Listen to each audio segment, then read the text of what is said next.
Salam alaikum, Sidi Younes. Wa alaykoum salam wa rahmatullahi wa barakatuh, si Abu Bakr. Ça va, tu vas bien? La famille, tout le monde va bien? Bikhair? Allah يحفظك بارك الله فيك أحسن الله إليك. Baraka. الله يحفظك. T'as passé un bon jour, Moura? Alhamdulillah, ouais, c'est un alhamdulillah, bon vendredi, walillahi alhamd. Et toi, ça a été? Ça va, moi je découvre un petit peu la communauté ici à Pise. J'ai déménagé en Italie il n'y a pas longtemps. Ah, mashallah. Naam. Et alhamdoulilah, j'ai trouvé une mosquée que je connaissais pas. J'avais déjà prié dans d'autres endroits. Mais j'ai découvert une mosquée que je connaissais pas et j'ai été agréablement surpris, alhamdoulilah. Mashallah. Et toi, mon frère Abou Bakr, dis-moi, t'es khatib dans quelque part ou pas? Non, moi je me suis expatrié, je vis au Maroc. Moi j'ai été prof de religion, c'est une fonction qui n'existe pas en France. Les profs de religion chez nous en Belgique, ils donnent cours dans les écoles de l'État. La Belgique, elle est spéciale, donc elle a un système qui est différent de celui de la France. Et donc nous, on a ce qu'on appelle l'exécutif des musulmans de Belgique. C'est eux qui gèrent tout ce qui a trait aux mosquées reconnues par l'État, qui a trait aux écoles, donc l'éducation nationale, mais aussi aux aumôniers, ceux qui vont dans les prisons. Et moi, en fait, j'étais prof. Je donnais cours dans les collèges et les lycées de Bruxelles. En France, ils connaissent pas ça. Quand on met le titre prof de religion islamique, ils disent c'est quoi ça? D'où il sort ce titre? D'où ça vient? C'est quelque chose qui est propre, on va dire, à la Belgique, qu'on retrouve pas en France. Donc moi, on va dire que mon métier, c'était d'enseigner dans les écoles la religion musulmane. Donc je n'étais pas lié à une mosquée. Et en plus de ça, j'étais éducateur spécialisé. Donc j'avais deux fonctions. À un certain moment, j'avais deux jobs, deux temps plein. Un qui c'était lié à la cité, donc au quartier. Et l'autre, c'était lié aux écoles, quoi, tout simplement.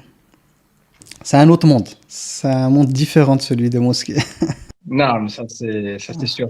Mais c'est bien, ça permet d'être en contact avec la Ummah, avec les gens. Ouais, voilà. Et c'est quelque chose qui est nécessaire Mhm, lorsqu'on est dans le milieu de l'enseignement. mhm. En fait, ça me fait penser à l'époque au rôle que la mosquée avait à l'époque du prophète alayhi salatu wassalam, où c'était un lieu qui n'était pas qu'un lieu de prière. C'était un lieu de rencontre, un lieu d'activité. C'est un peu ça. Et nos mosquées, alhamdoulilah, certaines elles sont vivantes. Il y a des mosquées, parce qu'on ne peut pas généraliser, il y a des mosquées dans lesquelles il y a une réelle activité, et puis d'autres qui se sont limitées à la fonction, on va dire, du culte, quoi, des cinq prières, Jumu'ah, l'Eid. Alors que la mosquée a la vocation à être un centre social, si on peut dire, comme une maison de quartier. Et voilà quoi. Alhamdulillah. Alhamdoulilah. Alhamdulillah. Qu'Allah subhanahu wa ta'ala te récompense, mon frère Abou Bakr. Amin ya Rab. Allah yanourak ya Sidi. Le thème sur lequel je t'ai invité aujourd'hui, c'est celui de la fatwa. Comment on demande une fatwa et tout ce qui est lié à la fatwa, aux qualités du moufti, euh, à qu'est-ce que c'est d'abord une fatwa. Et je pense que c'est quelque chose vraiment d'important puisque dans nos positions, on se retrouve à répondre à pas mal de questions. Et, euh, et en fait, on voit souvent que la personne qui pose la question, elle n'a pas les outils nécessaires pour poser la question de la bonne manière et que peut-être elle recherche pas la bonne chose ou elle comprend pas ce qu'on va lui dire de la bonne manière du fait qu'elle ne maîtrise pas justement certains outils liés à la compréhension de ce qu'est une fatwa. Donc, est-ce que tu veux commencer, mon frère Aboubakr, ou Je, je préfère que tu commences. T'as Aoula. Alhamdulillah. Bon, Alhamdulillah, wa salatu wa salam ala rasulillah. La première des choses, ce qui est important, bon, le mot fatwa, c'est un mot qui existe déjà dans le Coran.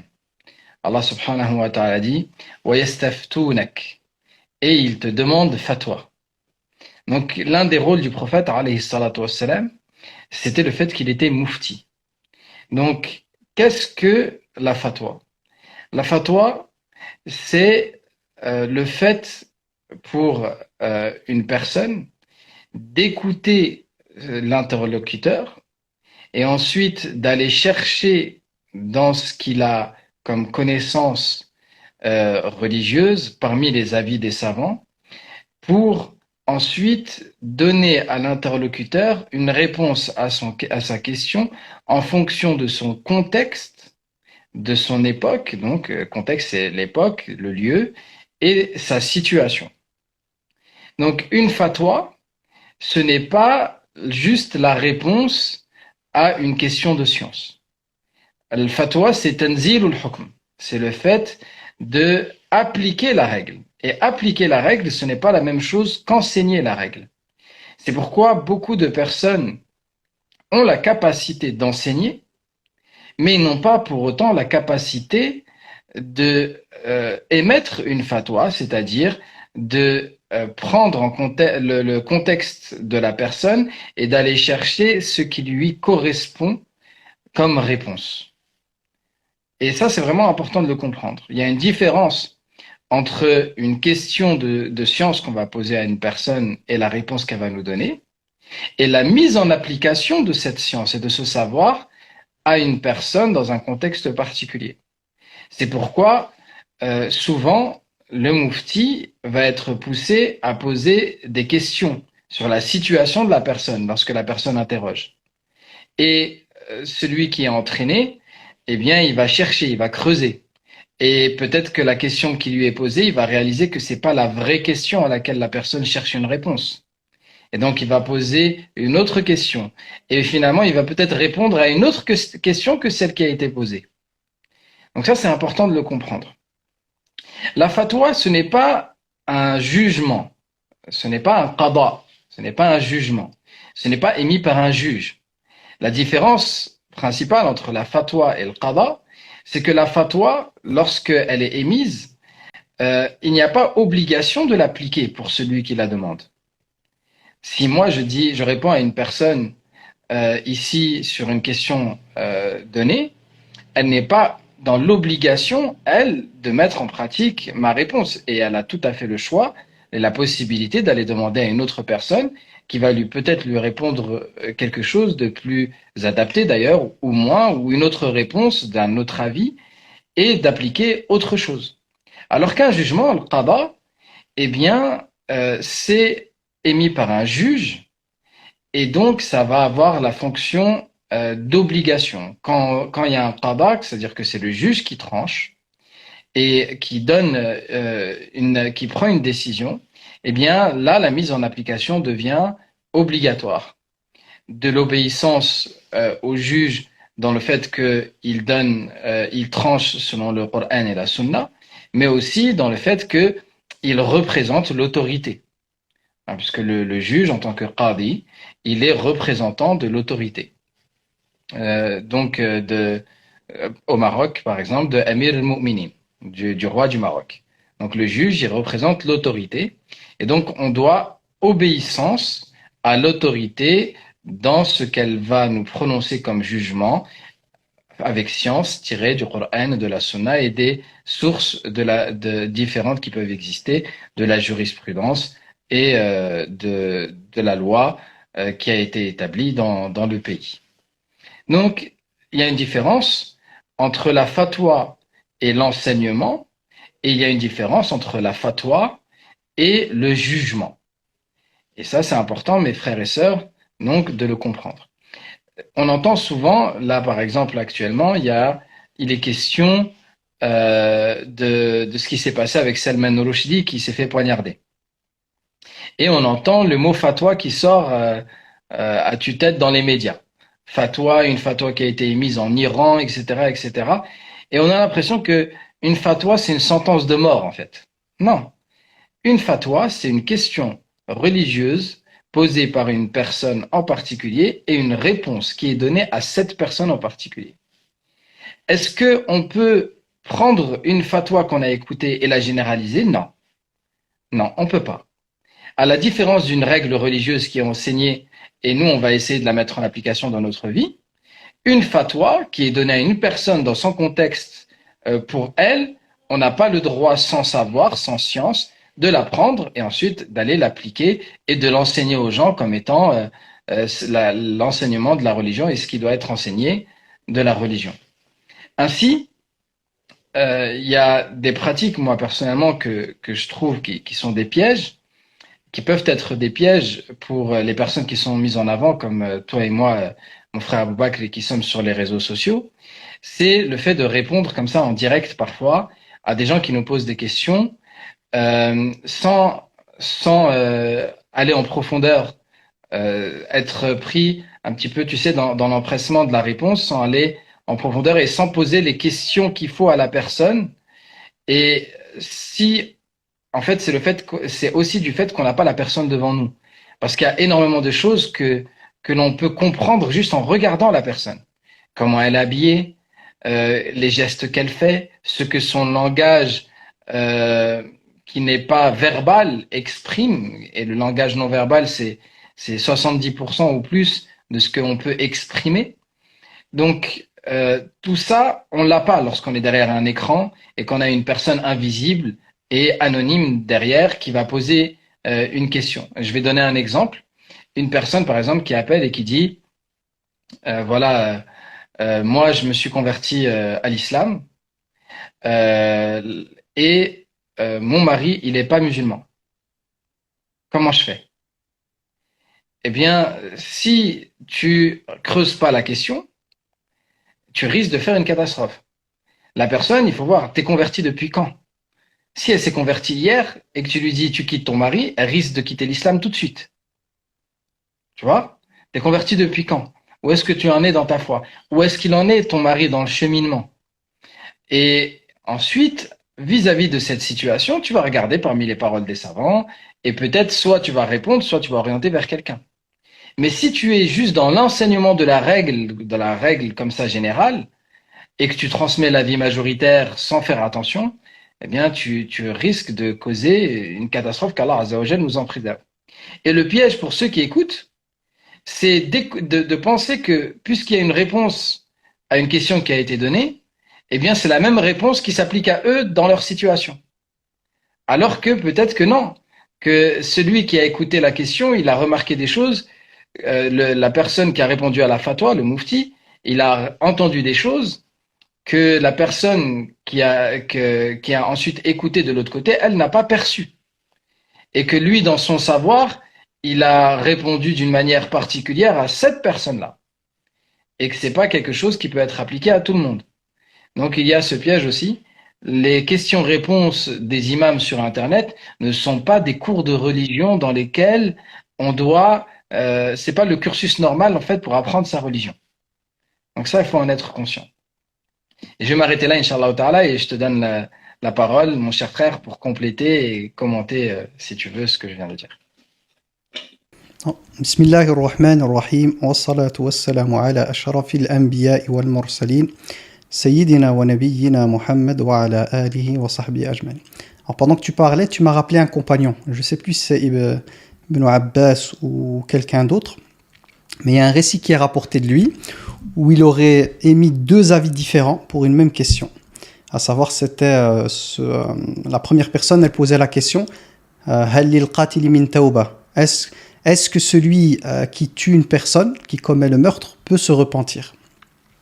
Et celui-ci a répondu, pour le premier cas, la première personne qui lui a posé la question, lui a dit na'am, c'est-à-dire oui. Puis il y a une autre personne qui est venue avec la même question, en lui disant, est-ce que celui qui tue une personne peut se repentir? Et la réponse qu'il lui a donnée, c'était non. Et ceux qui étaient autour de lui se sont étonnés. Dire, comment ça se fait? La même question, tu as donné deux réponses différentes. Et subhanallah, ce que tu expliquais, on le retrouve clairement ici. Il leur a dit, le premier, lorsqu'il est venu à moi, j'ai vu dans son visage le regret. C'est-à-dire qu'il avait déjà commis la chose. Et donc, je lui ai répondu en fonction des versets de la miséricorde. Qu'Allah tabaraka wa ta'ala, il est pardonneur, que celui qui a commis un péché, voilà, il peut être pardonné. Tout. Quant au second, j'ai vu sur son visage l'émotion de colère. C'est-à-dire qu'il n'avait pas encore commis l'acte. Et il m'a posé la question pour s'autoriser le meurtre. Et donc, je lui ai répondu non, pour le freiner en fait, pour éviter qu'il n'aille commettre ce meurtre. Donc, subhanallah, la réponse, donc une question, la même question, avec deux personnes différentes. Au niveau non verbal, l'un envoyait le regret et l'autre envoyait la colère. Il a donné deux réponses différentes. Pourquoi? Parce que quand un avis juridique est prononcé, on regarde aussi les conséquences. C'est pas simplement on prend la règle coranique ou le hadith et on l'applique à la réalité. Non, la personne qui est amenée à répondre aux questions, elle doit être psychologue, elle doit être profiler, si on peut dire ça comme ça, et savoir qu'est-ce qui se manifeste dans cette question. C'est-à-dire que la personne, quand elle pose la question, qu'est-ce qu'elle recherche réellement? Et ici, on voit, je ne sais plus si c'est Ibn Abbas ou pas, mais c'est un compagnon euh, qui était connu pour l'ilm, parce qu'il y a des compagnons qui étaient connus vraiment pour la... C'est Ibn Abbas, radiallahu anhu, voilà, radiallahu anhuma, lui et son père. Donc moi, subhanallah, subhanallah, tu as parlé du...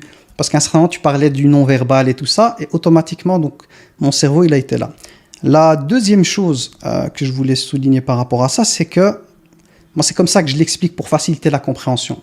Souvent, j'explique aux gens qu'il y a les règles froides, comme le code de la route, comme voilà, les lois qui existent. Et puis, il y a l'application de ces règles sur le terrain. On n'est plus dans les règles froides, mais on est face à... Il y a les règles et puis la réalité. Et dans le Coran al-Karim, on voit que le Coran al-Karim nous montre qu'il existe les règles. Par exemple, prenons la nourriture. Dans Surat al-Baqarah, on voit l'interdiction par rapport à la viande de porc, par rapport au sang, par rapport à toute bête qui a été immolée pour un autre qu'Allah tabaraka wa ta'ala. Puis on voit les cas où la personne n'a pas d'autre choix. Donc la règle de base, la règle froide, c'est que c'est haram. Mais une fois sur le terrain, on va voir cette personne en question. C'est comme un vêtement sur mesure. Finalement, la fatwa, c'est quoi? C'est un vêtement sur mesure. C'est pas les vêtements qu'on retrouve au magasin. Il y a taille M, S, XL. Non, c'est un vêtement qui est sur mesure, c'est-à-dire qu'un vêtement qui est fait pour la personne, au niveau des détails, au niveau des épaules, etc., etc. Et effectivement, sur Internet, il y a le risque. Même pour les personnes qui posent les questions, hein, il y a, pour moi, je vais aller encore plus loin. C'est que, et ça, je le répète souvent aux gens, ce qui est de l'ordre de la fatwa, en général, c'est quelque chose qui est donné à l'alim al-mujtahid. Parce que finalement, le niveau pour émettre une fatwa, c'est un niveau très élevé en religion. Et la responsabilité, il n'y a pas que le niveau, hein, la responsabilité, elle est très grande. Alors qu'on va dire que notre rôle à nous, en général, c'est plus d'expliquer. On a ce côté pédagogue, parce que les gens sur Internet, ils trouvent de tout. Ils tapent sur Internet, avis, que dit l'islam sur ceci, cela. Je pense que le rôle qu'ont les imams, c'est de présenter les différents avis. Voilà, sur telle question, dans le madhab l'imam Malik, voilà ce que dit l'imam Malik, Shafi'i, et d'expliquer d'où ça vient. Pourquoi, par exemple, souvent, voilà, on va revenir à la bave de chien, parce que c'est une question qui est souvent posée. Pourquoi chez le Malikiya, par exemple, la bave de chien n'est pas jugée comme impure, et tous les autres, c'est impur? Je pense que le rôle que peuvent avoir les personnes qui sont sur le net, c'est justement d'expliquer, de ne pas forcément dire moi je vais te donner le bon avis, parce qu'on n'a pas ce niveau-là, ça c'est pour le mujtahid, mais on a ce devoir de pédagogie. Pourquoi? Parce que les gens, qu'on le veuille ou non, ils sont sur Internet, ils sont amenés à écouter un avis A, un avis B, un avis C, un avis D, et notre but c'est de les éclairer. Voilà, elle a dit cette question-là, voilà ce qu'il y a, voilà ce qu'il y a, voilà ce qu'il y a. Pour ton cas, voilà. Le cas, moi, je ne peux pas te dire, je ne peux pas prendre la responsabilité de ton cas. Mais sache qu'au niveau juridique, voilà les différents avis qu'il y a, voilà comment ils sont construits, si la personne, elle sait comment ça fonctionne, sur quel hadith, quelles règles et tout, et de permettre à la personne d'être éclairée par rapport à ces questions-là. Et après, si la personne, elle est attachée à un madhab, de dire, voilà, moi je suis le madhab de l'imam Malik, par exemple, et dans le madhab de l'imam Malik, voilà l'avis de l'imam Malik. Mais en fait, il faut distinguer deux types de questions. Il y a les questions dont tu parles, toi, qui sont vraiment liées à la fatwa, au sens un vêtement sur mesure, et puis il y a des choses liées aux questions de culte, par exemple, salat, ce ne sont pas des questions liées proprement à 100% à la personne, mais des fois ce sont des questions générales. Les ablutions, qu'est-ce qui invalide les ablutions ou pas? Et là on rentre dans les madahib, wallahu a'lam. Barakallahu fik, jazakallahu khairan. Et dans le comportement de la personne qui demande, ça c'est très très important. D'une manière générale, moi ce que je dis à mes élèves en introduction au premier cours, c'est ce que je leur dis, c'est que tout ce que vous allez apprendre de moi, c'est une vérité et ce n'est pas la vérité. Et ça, c'est vraiment très très important que nos frères et sœurs qui écoutent, ils le comprennent. Quand on prend des cours ou quand on pose des questions à une personne qui a étudié, cette personne, elle va nous transmettre les avis des savants qu'elle a étudiés et elle va pas transmettre l'intégralité et elle va pas transmettre non plus ce que dit l'islam, mais ce qui a été compris des textes qui sont source de la jurisprudence. Et ça, c'est important de comprendre. Le Coran et la Sunna, les mots sont un peu forts, ils ne parlent pas par eux-mêmes, on les fait parler. Hein, c'est-à-dire que on en tire les règles. Il y a des choses qui sont bien sûr claires et évidentes sur lesquelles il n'y a jamais eu de divergence. Et puis, il y a des choses qui sont plus complexes et dans lesquelles il faut aller en profondeur et il faut les faire s'exprimer et ensuite les mettre en application sur le terrain. Ainsi, la personne, quand elle demande à une personne, la première des choses, il faut qu'elle soit sûre. Est-ce que cette personne, elle a les qualités pour me répondre?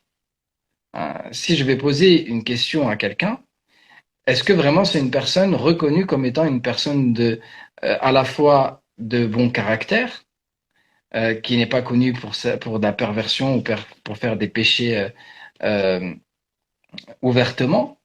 Est-ce que c'est une personne qui est digne de confiance, dans le sens que si elle ne sait pas, elle va oser me dire qu'elle ne sait pas? Ça, c'est très important. Parce que il y a des gens, on les entend jamais dire je ne sais pas. Et ces gens-là, en général, il faut s'en méfier. Je ne sais pas, c'est une réponse qu'on retrouve beaucoup chez des gens qui ont à la fois la science et la piété. Donc, je ne sais pas. Et pourtant, la personne, peut-être qu'elle connaît plusieurs avis sur la question, mais elle va dire je ne sais pas, parce que pour cette personne en particulier, elle ne sait pas c'est quel avis qu'elle devrait transmettre. Donc, est-ce que la personne, je peux lui faire confiance dans le fait qu'elle va oser me dire qu'elle ne sait pas? Donc, est-ce que je peux faire confiance à sa religiosité, sa crainte d'Allah et à la amana dans la science? Est-ce que je peux lui faire confiance dans son savoir? Est-ce que je peux lui faire confiance, cette personne-là, dans sa capacité à me comprendre? Est-ce qu'elle comprend bien ma langue et mon contexte? Ça, c'est très important. Tu as parlé tout à l'heure du Moufti qui devait être psychologue. Ça m'a rappelé que l'imam Ahmed, rahimahullah, il le mettait parmi les conditions du Moufti. Il disait ma'rifatun nas, connaître les gens. Ça fait partie des conditions de la fatwa. De connaître les gens et de pouvoir les analyser et aller chercher parfois la vraie question, la vraie question qui se pose. Et aller chercher vraiment la vraie question. Donc, quand on pose une question aussi, il y a un adab, il y a un comportement à avoir. Je vais donner un exemple d'une personne qui m'a appelé au téléphone il n'y a pas très longtemps et qui insistait sur sa question en disant « Mais n'est-ce pas que la règle, c'est ça ?» Et la personne, tu lui dis « Alors oui, il y a la règle générale et puis il y a ta situation. Et dans ta situation, il y a tel savant qui a dit ça, ça, ça. Et ton époux, eh ben lui, il a un autre avis que le tien et son avis, il tient sur quelque chose de solide. Oui, mais n'est-ce pas que cet avis, quand même, il est isolé? Donc ça, c'est un manquement dans le comportement. Quand on pose une question, on ne donne pas la réponse. On ne pose pas une question pour être confirmé dans son savoir, mais la base, c'est quand on est devant une personne dont on pense qu'elle a plus de science que nous, c'est d'ouvrir son cœur et d'être pauvre devant Allah. Dire, Ya Allah, moi j'ai besoin, enseigne-moi, et de se considérer comme ne sachant pas. Donc, si je pars de cette base-là, je vais apprendre. J'ouvre mon cœur au savoir, et peut-être qu'Allah Azza wa Jal va inspirer la personne en face de moi pour qu'elle m'enseigne et qu'elle me transmette des choses que je ne sais pas. Mais si je viens avec un cœur qui veut juste confirmation d'une chose qu'il a déjà décidée, eh bien, je suis pas dans le bon comportement qu'il faut avoir pour poser une question. Donc, la personne, est-ce que elle connaît mon contexte? Est-ce qu'elle est digne de confiance? Est-ce qu'elle a le savoir nécessaire? Et est-ce que elle est psychologue, comme tu as dit, mon frère Abou Bakr? Ce sont autant d'ingrédients qui sont très très importants avant de poser une question à une personne. Non. Tu m'as rappelé en cela l'imam Malik lorsque tu as parlé de la adri, je ne sais pas. On dit même que c'est la moitié de la science. Lorsque celui qui a fait un très très long voyage, il est venu avec plein de questions. Et finalement, l'imam Malik a répondu à très très peu de questions. À la fin, cet homme en question a dit à l'imam Malik, rahmatullah alayh, mais qu'est-ce que je vais dire aux gens? J'ai fait tous ces kilomètres, pour ça, qu'est-ce que j'ai... tu leur dis, l'imam Malik lui a dit, tu leur diras, l'imam Malik m'a dit, je ne sais pas. Mais ce que les gens, ils savent pas, là, on parle souvent de l'imam Malik, mais l'imam Malik, si on devait le peser au niveau de la science, c'est une montagne de science, parce que lorsqu'on parle de l'époque de l'imam Malik, on parle de l'époque où des savants, il y en avait pléthore. Il y avait des tas de savants. Et lui, il est arrivé à ressortir, on va dire, de tous ces savants qui existaient à l'époque. Lui, il est sorti comme étant la référence où les gens faisaient des kilomètres et des kilomètres et des kilomètres pour venir apprendre auprès de lui. Parce que souvent, à notre époque, quand on dit l'imam Malik ou l'imam Shafi'i ou l'imam Ahmad, etc., les gens ne se rendent pas compte du niveau, en fait, du niveau, que ce soit au niveau de la connaissance, mais pas que. Ce qui a fait que ces gens ont marqué l'histoire, c'est surtout leur taqwa, parce que finalement, quel est l'objectif ou quelle est la finalité qu'on recherche à travers la science? C'est taqwallah. C'est-à-dire que c'était des personnes qui avaient une présence d'Allah tabaraka wa ta'ala dans leur cœur qui était, on pourrait pas décrire. L'imam Malik avait un tel respect pour la religion et pour le prophète que on dit de lui qu'il marchait pieds nus par respect, et que s'il arrivait dans une assise de science, on parlait du prophète, il ne trouvait pas de place assise, ben il partait, parce que pour lui c'était un manque de respect. Énormément de choses, quand il parlait du hadith, il se lavait, il se préparait, il s'habillait, donc c'était des personnes ils n'étaient pas simplement des savants ou des mouftis, mais c'était des éducateurs. C'était des personnes qui, juste par leur personne, par leur charisme, par leur piété, déjà ils t'en imposaient. Tu t'assis juste devant lui, ta batterie elle se recharge. Maintenant les téléphones on sait les recharger sur des supports, on dépose. Et je pense qu'aussi une question profonde, parce que moi je suis très axé spiritualité quand on parle de la fatwa, de mufti et tout. Finalement à travers la fatwa, qu'est-ce qu'on recherche? C'est-à-dire celui ou celle qui pose la question par rapport à un sujet donné, qu'est-ce qu'il recherche? Et en même temps celui qui est mufti, dire la personne qui a les compétences, et comme je le disais, c'est des gens comme l'imam Malik, etc. C'est un niveau très très élevé que celui de l'ifta. La chose la plus importante pour moi à souligner ici, c'est la question de la présence du divin dans le cœur du mufti, mais aussi dans le cœur de celui qui pose la question. Parce que normalement, quand on pose la question, ce qui doit se manifester dans notre cœur, c'est la recherche de l'agrément d'Allah. C'est-à-dire que je demande à cette personne de science qui me répondra en fonction de sa crainte d'Allah tabaraka wa ta'ala, afin que moi aussi, sa réponse me serve à aller vers l'option ou la chose ou le chemin qui mène vers l'agrément d'Allah. Parce que quand on pose une question, c'est pas pour gagner une bataille. Le fiqh, on peut voir ça malheureusement, ça date pas de notre époque, ça date quand même d'un certain temps. Le fiqh est devenu une histoire de ping-pong en fait. C'est des écoles juridiques, il y a un ta'assub, on parle même. Il y a eu une sorte de sectarisme par rapport aux écoles juridiques et tout. Comme si la science, son but c'était juste les polémiques et je vais t'étaler mes connaissances et je vais te montrer que mon école elle est meilleure que la tienne, etc., etc. Alors que le but profond à travers ça, c'est de rechercher l'agrément d'Allah tabaraka wa ta'ala.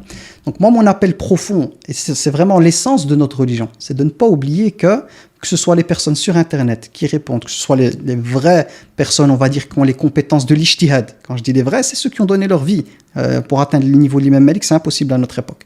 C'est un niveau d'imam Malik, Ahmed et tout, c'est des gens qui ont excellé. Mais même les gens de la masse, n'oublions pas que c'est Allah tabaraka wa ta'ala qu'on recherche. C'est la raison pour laquelle le prophète alayhi salam nous rappelle que le mujtahid, quand il fait un effort, donc celui qui fait l'effort de trouver une réponse, même quand il se trompe, il a une récompense. Si il venait à avoir juste, il donne une fatwa, et que la fatwa elle est conforme à ce qu'Allah tabaraka wa ta'ala voulait, ben il a une double récompense. Il a la récompense du travail, de l'effort, plus de la bonne réponse. Mais quand bien même il viendra à se tromper, il a quand même une récompense. Quelle est la condition pour qu'il puisse avoir la récompense? C'est qu'il recherchait l'agrément d'Allah tabaraka wa ta'ala. Et ça, des fois, c'est ce qui manque. C'est-à-dire que des fois, on peut avoir des personnes hyper compétentes. Je parle même de ce domaine-là. Moi, je parle au niveau... Là, je te parle on sort du live. Et on a un regard de l'islam au niveau de la communauté dans sa globalité. On voit que l'ilm des gens ont atteint un niveau très élevé, mais l'avis qui sort n'est pas un avis qui recherche l'agrément d'Allah tabaraka wa ta'ala. C'est un avis qui recherche autre chose. Comment tu vas avoir cette récompense-là, sachant que dans ton cœur, au moment où tu vas poser ton avis, tu sais très bien que c'est pas Allah subhanahu wa ta'ala que tu recherches. Et pour moi, c'est ça le cœur. Pourquoi? Parce que finalement, quand on va mourir, Allah tabaraka wa ta'ala, sur quoi il va nous interroger? C'est pas sur les erreurs, on n'est pas parfait, on est des êtres humains. Mais qu'est-ce que tu recherchais? Toi, en tant que personne qui pose la question, est-ce que c'est la vérité? Même si, comme tu le disais très bien, le mufti il donne sa vérité dans le sens avec l'ijtihad. C'est-à-dire que lui, il t'expose l'avis vers lequel il penche le plus, tout en se disant peut-être que je me trompe. Mais finalement, Allah tabaraka wa ta'ala, c'est ça qu'il va voir. Est-ce que finalement, c'est lui qu'on recherchait, quand bien même il y a une erreur, ou pas, tu vois. Et je vais clôturer avec ça pour te redonner la parole. N'oublions pas qu'un homme comme Moussa alayhi salam, qui est quand même, il fait partie des 5 plus grands messagers, a été amené à poser un avis sur des situations, donc à juger, à émettre un jugement religieux sur des situations qu'il khidr, ou le khadir alayhi salam, dans la sourate La Caverne, où par 3 fois, il n'a pas visé juste. Par 3 fois. Pourtant, on ne parle pas de n'importe qui, on parle de Moussa alayhi salam qui a traversé la mer, qui a reçu la révélation, qui fait partie de l'élite. Pourquoi Allah tabaraka wa ta'ala subhanah nous parle de ce récit dans une sourate que le prophète alayhi salam encourage à lire toutes les semaines, et elle est une lumière? C'est pour nous rappeler ça. Il y a la théorie, il avait la connaissance théorique. Mais là, il y a le manat, tahqiq le manat, c'est-à-dire qu'il y a une situation, il y a un terrain où c'est le Khidr qui maîtrise le terrain. Même si Moussa alayhi salam, en termes d'outils, il les a. Mufti, Mufti. Moussa alayhi salam, il a les compétences. Walakin, il est face à une réalité qui lui échappe. Et là, je vais souligner un autre danger, parce que tu parlais d'Internet, mais c'est pareil quand on va chercher des fatwas de savants d'autres pays, qui ne connaissent pas du tout le contexte ni français, ni européen, ni rien, et qu'on vient les appliquer à une réalité européenne, alors qu'ils ne connaissent rien. Le Mufti, lui, d'Arabie ou autre, je cite l'Arabie comme ça, lui, il va répondre en fonction de sa culture, de son contexte, de sa vision, de ses projections sur l'Europe. Hein, même certainement, il y avait des fatwas où ils autorisaient à manger la viande du McDo et tout, parce que pour eux, c'est Nsara. Nasara, c'est des gens du livre, et la viande des gens du livre, elle est halal. Mais ce qu'ils ne savent pas, c'est que la plupart des gens qui vivent en Europe sont, pour une grande partie, athées. Il n'y a plus d'Nsara. Eux, dans leur tête, ils sont dans une projection d'une réalité de terrain qui n'a rien à voir avec le waqi'. C'est la raison pour laquelle on dit que quand on pose une question par rapport à quelque chose qui fait partie d'un contexte, il faut poser la question aux savants de l'endroit. Parce que le Mufti, quand bien même il aurait les outils, il n'a pas le terrain. Et donc, il ne peut pas faire du sur-mesure. Et ça, c'est le danger qu'on a vu pendant des années, des fatwas qui étaient importés d'Arabie. Ils ne connaissent pas du tout le contexte. Pourtant, c'est des savants, pour nous, qui ont taqwa Allah, qui ont les outils et tout. Mais il n'y a pas cette connexion du terrain. Et subhanallah, la sourate al-Kahf, toutes les semaines, on doit être amené à la lire. Elle est une lumière. Pourquoi? Pour nous rappeler cette réalité. Même si, en termes de science, le niveau est très élevé, il y a le terrain. Il ne faut jamais oublier ça. Jamais oublier ça. C'est l'une des leçons qu'on retrouve avec Al-Khidr et Moussa alayhim as-salam. Barakallahu fik. Jazakallahu khaira. Et ça m'a rappelé, subhanallah, je connais un frère qui s'appelle Cheikh Ahmed Shenqiti. Il est dans les environs de Melun, d'Amari-Lélis, comme ça. Et il fait souvent des voyages entre la France et la Mauritanie. Et c'est quelqu'un qui a étudié 17 ans en Mauritanie. Et il a fait le même programme. Il était dans l'école en même temps que Cheikh Dedeo, tu vois, de Mauritanie. Hafidahullah. Et quand il est arrivé en France, les gens ils lui posaient des questions religieuses et il s'interdisait de répondre. Subhanallah. Il disait, je ne répondrai à aucune question jusqu'à ce que je maîtrise la culture française et les lois du pays et la langue. Et il a appris d'abord le français. Il a fait un master en psychologie, en français. Et ensuite, il s'est autorisé à faire la fatwa. Subhanallah. Alors qu'il était qadi en Mauritanie. Il était juge. Et pour être qadi en Mauritanie, c'est pas n'importe qui, tu vois. Il était qadi en Mauritanie. Et il dit, non, moi, je vais pas donner de fatwa jusqu'à ce que je maîtrise le contexte. Et moi, c'est quelque chose qui m'a beaucoup inspiré quand j'ai entendu ça. J'ai découvert ce cheikh, Hafidahullah, chose qui m'a touché. Et, naam, ça, c'est quelque chose qu'on sous-estime, en fait. Vraiment, hein, chez la plupart des gens qui n'ont pas étudié, on sous-estime le poids du contexte dans l'application de la règle. Alors que, subhanallah, à des époques, par exemple, l'imam Shafi'i, rahimahullah, à une époque où il n'y avait pas énormément de différence entre une partie de l'Empire musulman et une autre. Entre l'Irak et l'Égypte, le fait est qu'il n'y avait pas énormément de différence, que ce soit dans la culture, que ce soit dans la manière, dans les actes commerciaux. Les deux, c'est des États musulmans. Mais malgré cela, il a quand même émis des fatwas différentes dans les deux pays du fait du contexte qui était différent. Le contexte, il est aujourd'hui extrêmement différent entre, par exemple, un pays d'Europe et un pays de la péninsule arabique. Extrêmement, ça n'a rien à voir. Il y a, subhanallah, même sur les plus simples des questions, même sur les choses qu'on se dit, mais la réponse, elle est évidente. Non, la réponse qui est évidente là-bas, elle n'est pas évidente ici. Et la réponse qui est évidente ici, on l'applique peut-être pas là-bas. Donc ça, c'est vraiment très très important de aussi se dire et de sortir parfois aussi. On a une forme de racisme qui existe aussi, de se dire le savoir, il existe chez les Arabes et uniquement chez eux. Et si en plus ils sont à la Mecque et Médine, alors c'est eux les savants de la Ummah. Subhanallah. ce n'est pas le lieu ni l'origine qui fait la grandeur de la science d'une personne. Et on le voit dans l'histoire de notre Ummah, la très grande majorité des plus grands savants n'étaient pas arabes et ils n'étaient pas non plus de la péninsule arabique. La très grande majorité. Il y a des exceptions, bien sûr, mais la très grande majorité, ils n'étaient pas de la péninsule arabique et ils n'étaient même pas arabes. Que ce soit dans la science du fiqh, dans la science du hadith, dans la science du tafsir, dans beaucoup de sciences dans lesquelles, L'arabe. même dans la langue arabe, ils n'étaient pas ni arabes ni de la péninsule arabique. Et ils étaient les références de leur époque et ils sont toujours nos références aujourd'hui lorsqu'on retourne aux sources et on va chercher à apprendre notre religion en profondeur. Donc, ça, c'est très, très important de sortir de cette idée et de faire confiance au fait qu'il y a des gens, il y a des gens qui ont étudié et qui sont dans les pays dans lesquels nous vivons, qui sont en France, qui sont en Europe, et qui ont la capacité, Inch'Allah ta'ala, de nous répondre en fonction de notre contexte. Et ça, c'est vraiment important de l'accepter d'aller vers ces gens-là, Inch'Allah. Voilà. Tu m'as rappelé pour l'imam Shafi'i qu'il a changé son madhab.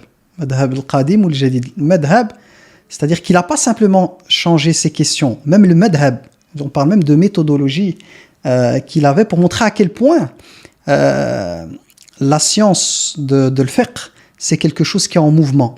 On a les règles de base, on a voilà. Mais la question on va dire de l'époque, comment elle joue, du contexte. Et là, c'est pas que l'époque, c'est le contexte, il change, il passe d'un pays à un autre, sachant que l'imam Shafi'i, il avait déjà un âge avancé. Avant de changer de madhab, il avait un âge avancé. Sachant qu'il a aussi été l'élève de l'imam Malik, donc il a appris la méthodologie de l'imam Malik. Mais ça ne l'a pas empêché de prendre ses distances avec la méthodologie de son cheikh, qui était l'étoile, on va dire, la plus haute en son temps, et d'avoir des différences au niveau méthodologique, notamment avec Amal al-Madina, qui ne prenait pas forcément comme référence, alors que chez l'imam Malik, c'était vraiment quelque chose, voilà, c'est un principe très important, de prendre la culture des gens de Médine, et quand on parle de la culture comme ça, les gens ils comprennent que c'est pas une question de culture, mais on parle des savants, parce qu'à Médine, il y avait les grands compagnons qui étaient là, leurs descendants étaient là et tout, donc l'imam Malik regardait un peu, pour lui c'était une preuve en fait, la coutume des gens de Médine était une preuve au niveau juridique. Mais ça n'a pas empêché, on revient à l'imam Shafi'i, par rapport à l'istimbat, par rapport à sa capacité à extraire les règles des textes et tout, à définir sa propre méthode, son propre madhab, sa propre voie, et de changer cette méthodologie. Donc ça montre à quel point le contexte joue, et tout à l'heure j'en parlais, je reprends le même exemple avec Moussa alayhi salam et le Khidr, parce que en apparence, quand on voit le jugement que Moussa alayhi salam a eu, 3 fois c'est un jugement qui est à sa place en apparence. C'est effectivement le fait de se voir accueillir sur un bateau et de détruire celui-ci ou de l'endommager, c'est normal que si je suis amené à voir ça, imagine on fait de l'autostop, moi et Sidi Younes, on fait de l'autostop, et d'un coup Sidi Younes il commence à détruire ou endommager la voiture de la personne qui nous a accueillis. Je me dis, qu'est-ce que tu fais? Je vois les boutons, il arrache les boutons, le cuir et tout ça. Je vais le regarder, je vais dire, ces gens mseken, ces pauvres gens nous ont invités dans la voiture et lui, il est en train de détruire. Parce que je prends un exemple contemporain pour comprendre pourquoi Moussa alayhi salam a été étonné, même choqué. Et là, on parle d'un bateau, ça veut dire qu'elle risque de couler. Donc, il voit ce comportement-là, mais il se dit, mais qu'est-ce qu'il fait celui-là? Ce qui est normal. Moi, je vais faire ça, il me dit, mais qu'est-ce que tu fais? Elle me dit, je t'avais dit que tu n'allais pas patienter avec moi. Elle va dire, c'est clair, là, avec ce que tu as fait là, c'est difficile de patienter. La deuxième scène, elle est encore pire, parce qu'il voit un enfant, c'est un enfant, des enfants qui jouent. C'est innocent. Il va cet enfant et il le tue. Là, mon choc est encore plus grand. Imaginons, avec Sidi Younes, on se retrouve dans une plaine de jeu. On prend le même exemple. On a été déposé, une plaine de jeu, juste pour comprendre l'exemple. Puis d'un coup, je vois, il prend un enfant, il tord la tête. Mais je vais être choqué. Mais qu'est-ce qu'il fait? C'est des enfants mseken. Qu'est-ce qu'il est en train de faire? Là, de nouveau, il va me dire, je t'avais dit que tu n'allais pas être patient avec moi. Mais comment tu veux que je puisse être patient avec ce que j'ai vu là? Et le troisième, on connaît ça avec le mur qui allait tomber, qu'ils ont remonté, etc., etc. Mais Allah tabaraka wa ta'ala, si il nous met cette scène, sûrement qu'il y a eu encore plein de choses entre eux, peut-être pas au niveau de ce qui s'est passé là, mais l'histoire, Allah subhanahu wa ta'ala, s'il voulait nous raconter d'autres épisodes de la vie de Moussa alayhi salam, il aurait fait. Mais c'est ce récit-là, c'est pour qu'on réfléchisse. Il y a l'ilm et la connaissance, et il y a le waqi' et le terrain. Et il y a ce qu'on appelle de voir les choses sur le long terme. Comme, je donne un dernier exemple et je m'arrête là-dessus, pour montrer que même des compagnons, comme un compagnon mulham, un compagnon inspiré comme Omar ibn al-Khattab, a été amené à juger une chose sur l'apparence et à ne pas être d'accord avec une chose que le prophète alayhi sallam a validé, il a insisté pour garder cela. C'était lors de ce qu'on appelle Sulh al-Hudaybiyah.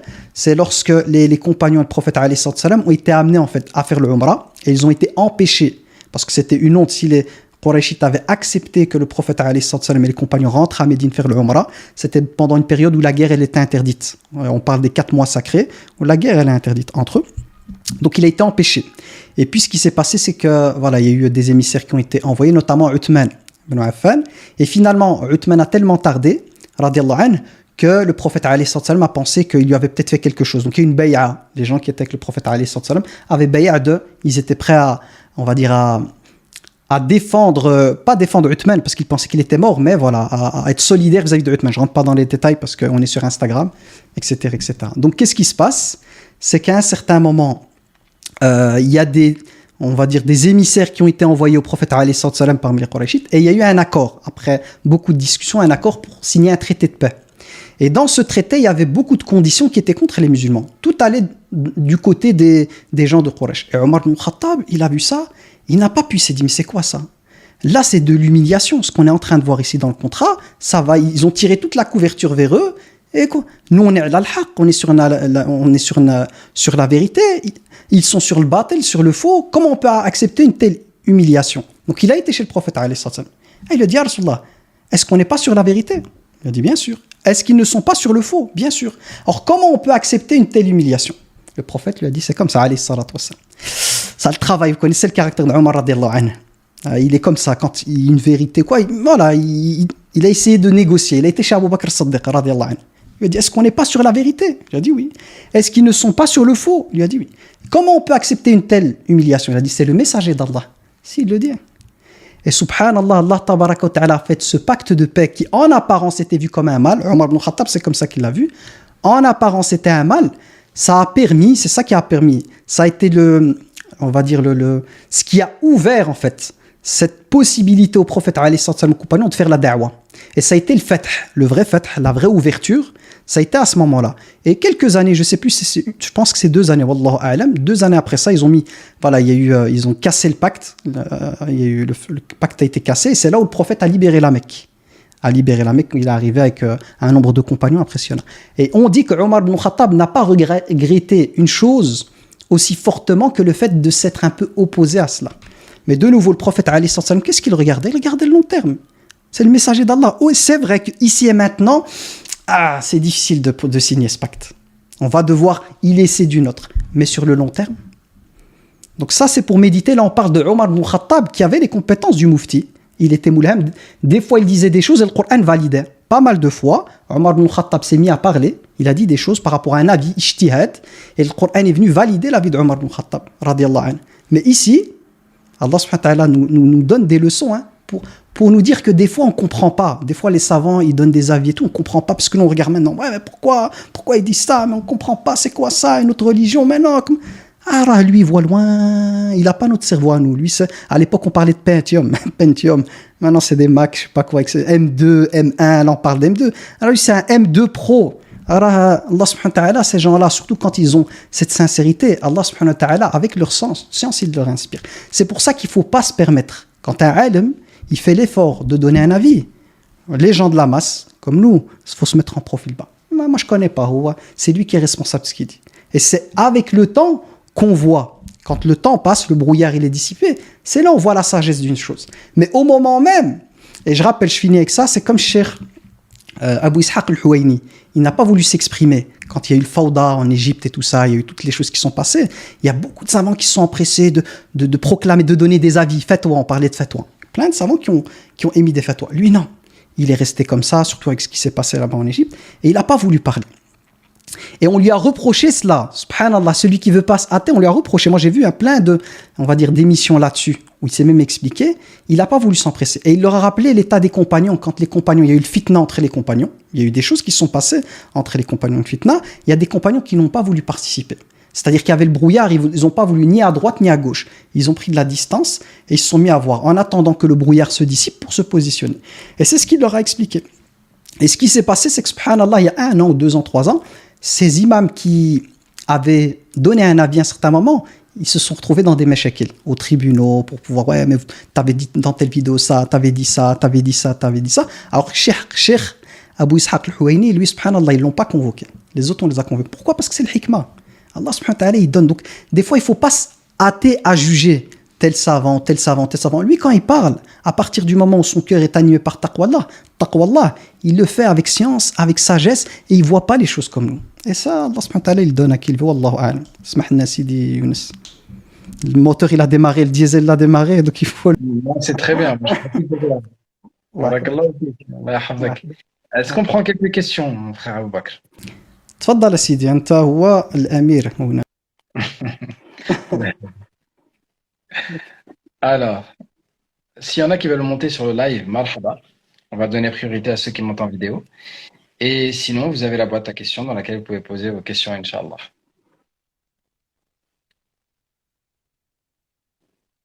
Alors, il y a une personne qui me demande, est-ce que pour la prière du Maghrib, on peut faire les 3 unités obligatoires et puis les 2 unités de Sunnah et 2 nawafil à l'heure de l'adhan? تفضل سيدي يونس أنت أمير هنا.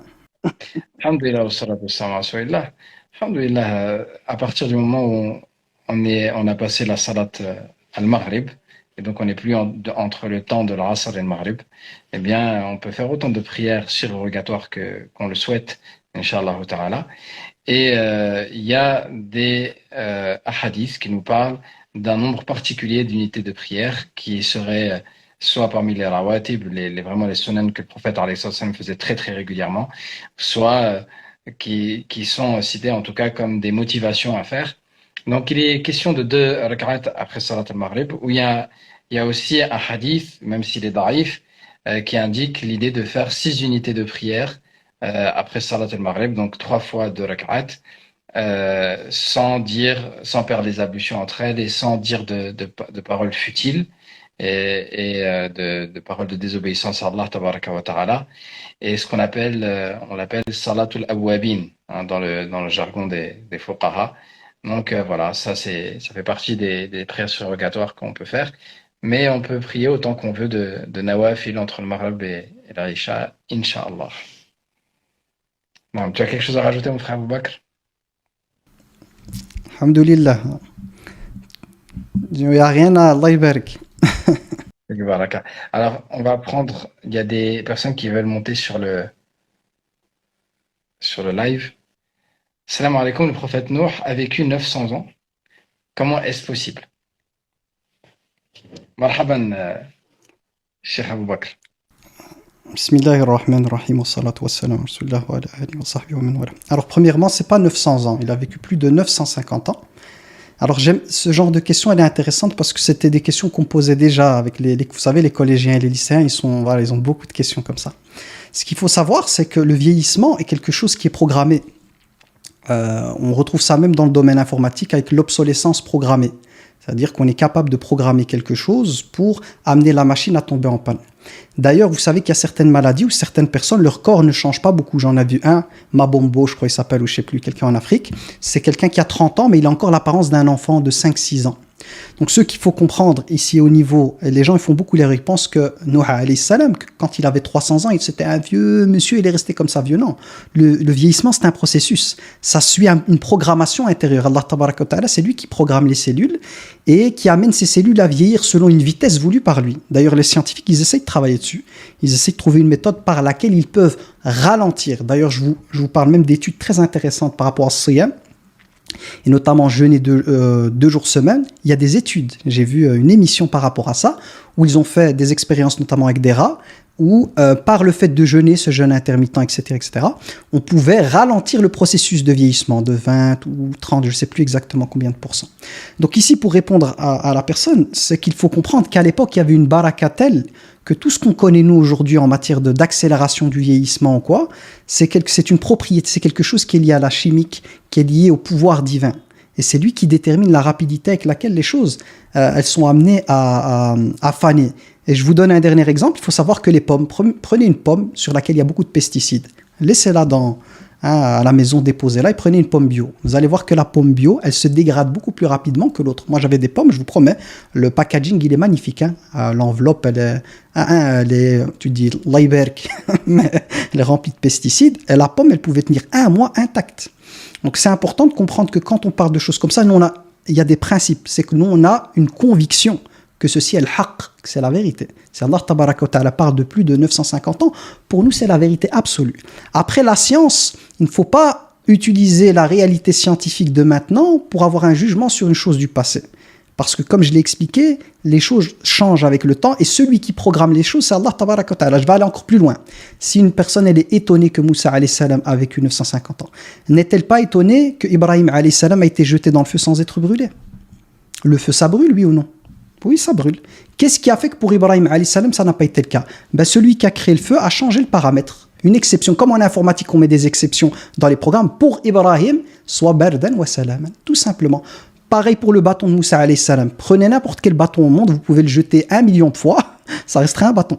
Mais pour Moussa alayhi salam, celui qui a changé la nature de ce bâton au niveau des atomes, comme des pièces de Lego, faire de ce bâton, c'est un bâton, Allah subhanahu wa ta'ala, les pièces de Lego, il leur ordonne kun fayakun et voilà que ça devient un serpent.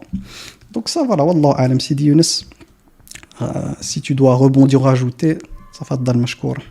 Ouais, barakallahu fik, jazakallahu khaira. Alors, il y a une personne qui veut monter. Marhaba. Allô, salam. Salam alaikum, mon frère. Alaikum salam. Salam. Ouais, je suis vraiment désolé, je suis en train de pourrir votre chat. Non, marhaba. Mais en fait, ça fait pas longtemps que je suis les vidéos d'Abou Bakr. Et en fait, moi, je suis un petit peu stressé parce que, en fait, comme j'ai dit en commentaire, moi, j'ai évolué dans un milieu qui est très propice au mal. J'ai pas vraiment grandi, en fait, dans une sphère religieuse. Et ça a toujours été un petit peu difficile pour moi, en fait, de parler avec des gens d'islam, tout simplement. Et en fait, on me juge beaucoup sur ma manière d'être. Moi, je suis quelqu'un, en fait, qui est dans le milieu... j'ai beaucoup grandi dans le milieu de la musique. Et ça fait pas très longtemps, j'ai changé complètement de voix. Et je me pose pas mal de questions, j'essaie d'essayer de plus me connaître.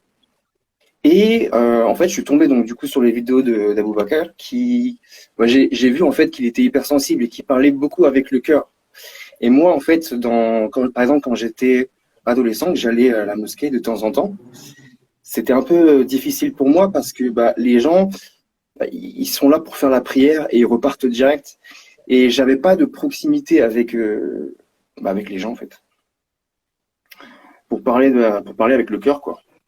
Et voilà. Et j'aurais en fait des questions sur l'hypersensibilité de façon générale parce que c'est vrai que c'est un sujet qui est pas vraiment abordé, je trouve en tout cas, dans la sphère musulmane de France ou d'ailleurs même. Et en fait, moi j'ai appris que c'était une vraie épreuve pour moi, ce trait de caractère. Et voilà, je voulais, avant de rentrer dans les détails, je voulais avoir l'avis d'Abou Bakr par rapport à ça.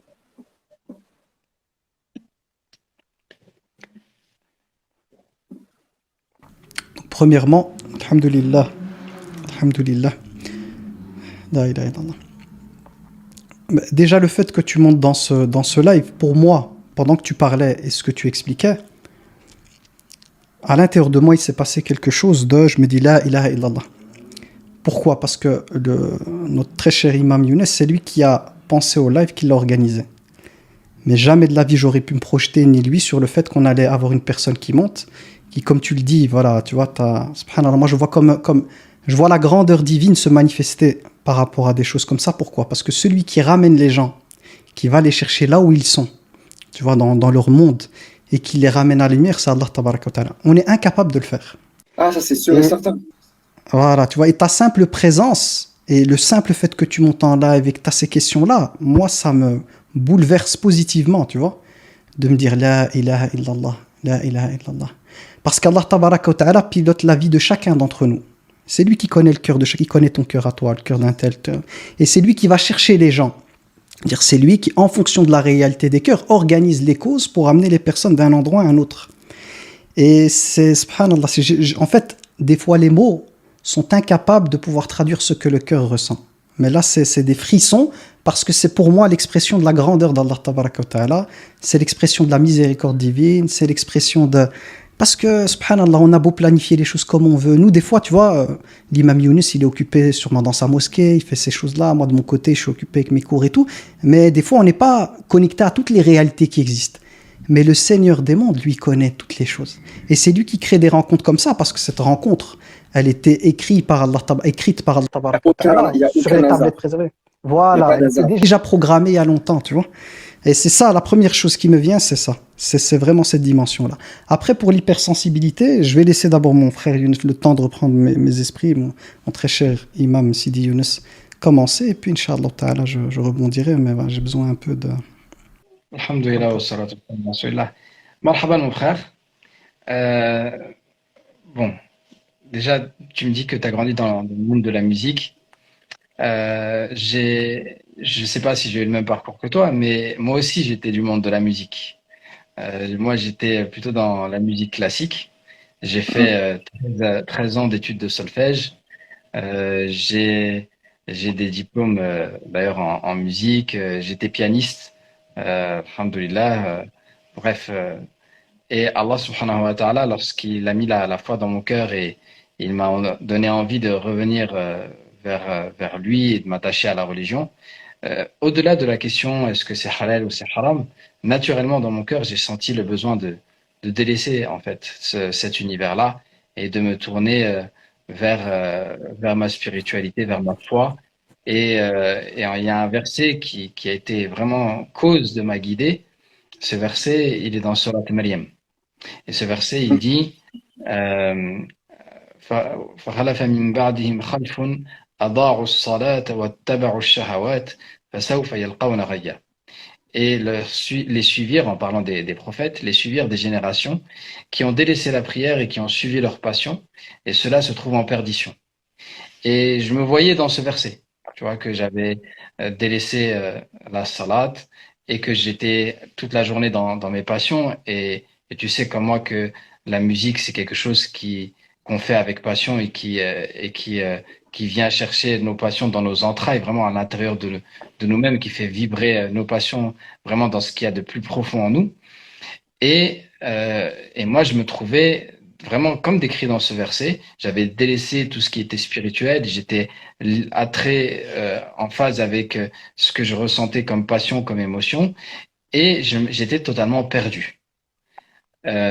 Jusqu'à ce que Allah subhanahu wa ta'ala mette dans mon cœur la volonté de revenir vers lui et d'apprendre ma religion. Et alhamdoulilah, les choses se sont faites. J'ai cheminé et alhamdoulilah. Il y a encore beaucoup de chemin. Mais pour ce qui est de la sensibilité, sache que on est tous différents, on a des personnalités différentes.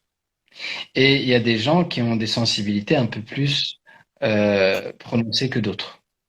Et il est prouvé même scientifiquement, par exemple, les gens qui souffrent d'hypersensibilité, même scientifiquement, on sait que leur cerveau ne fonctionne pas de la même manière que ceux qui ne sont pas hypersensibles. Et donc, il y a des points, il y a des forces à tirer dans ça, et il y a des vulnérabilités auxquelles euh, contre lesquelles en fait il faut s'armer et il faut savoir un peu prendre du recul parfois avec ses émotions. Donc cette hypersensibilité, dedans tu peux tirer beaucoup de qualités, tu vas la développer et tu vas tirer une force pour développer certaines qualités comme la miséricorde, tu vois, à travers l'empathie, à travers l'amour de ton prochain, la douceur envers les créatures. Tu vas être sensible à la souffrance des autres et donc tu vas vouloir être au service des gens qui sont dans la souffrance. Et ça, c'est des qualités qui sont aimées d'Allah tabaraka wa ta'ala. Le prophète, alayhi salatu wassalam, il nous cite, enfin, il est cité dans le hadith, il y a des divergences selon le hadith, il y a plusieurs versions. Une version qui parle d'une personne âgée et il y a un hadith qui parle, une version qui parle d'une prostituée parmi les bénis Israël qui faisait donc des grands péchés, mais à qui Allah a fait miséricorde parce que elle a eu pitié d'un chien Ouais. qui avait soif et elle lui a donné à boire. Et donc, elle a ressenti la souffrance de ce chien, elle a eu miséricorde envers ce chien.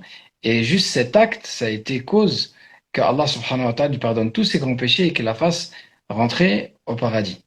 Donc, ça, c'est des qualités, tu vois, à développer. Et en même temps, c'est... Ouais. Parce que là, tu rentres dans l'hypersensibilité et bon, enfin, tu as fait une petite aparté sur la musique. J'aimerais juste rebondir sur une chose. Est-ce que je peux expliquer très, très brièvement en fait, ma vision? Non, Sinon, tu n'avais pas terminé comme tu veux. non, vas-y, vas-y, vas-y. En fait, pour te situer le contexte très brièvement, moi, je viens d'un monde voilà, où quand j'étais petit, pour pas trop rentrer dans les détails, voilà, j'ai grandi dans une ambiance qui n'a pas été propice à mon développement spirituel et même humain. Et je me suis réfugié très très très tôt dans la musique. Et en fait, le truc, c'est que c'est tellement devenu une habitude que c'est devenu en fait naturel chez moi. Et surtout, en fait, moi, je capte énormément les énergies négatives. Et comme j'ai été béni en fait dans mon enfance par beaucoup d'énergie négative, je me suis tourné vers le métal. Et en fait,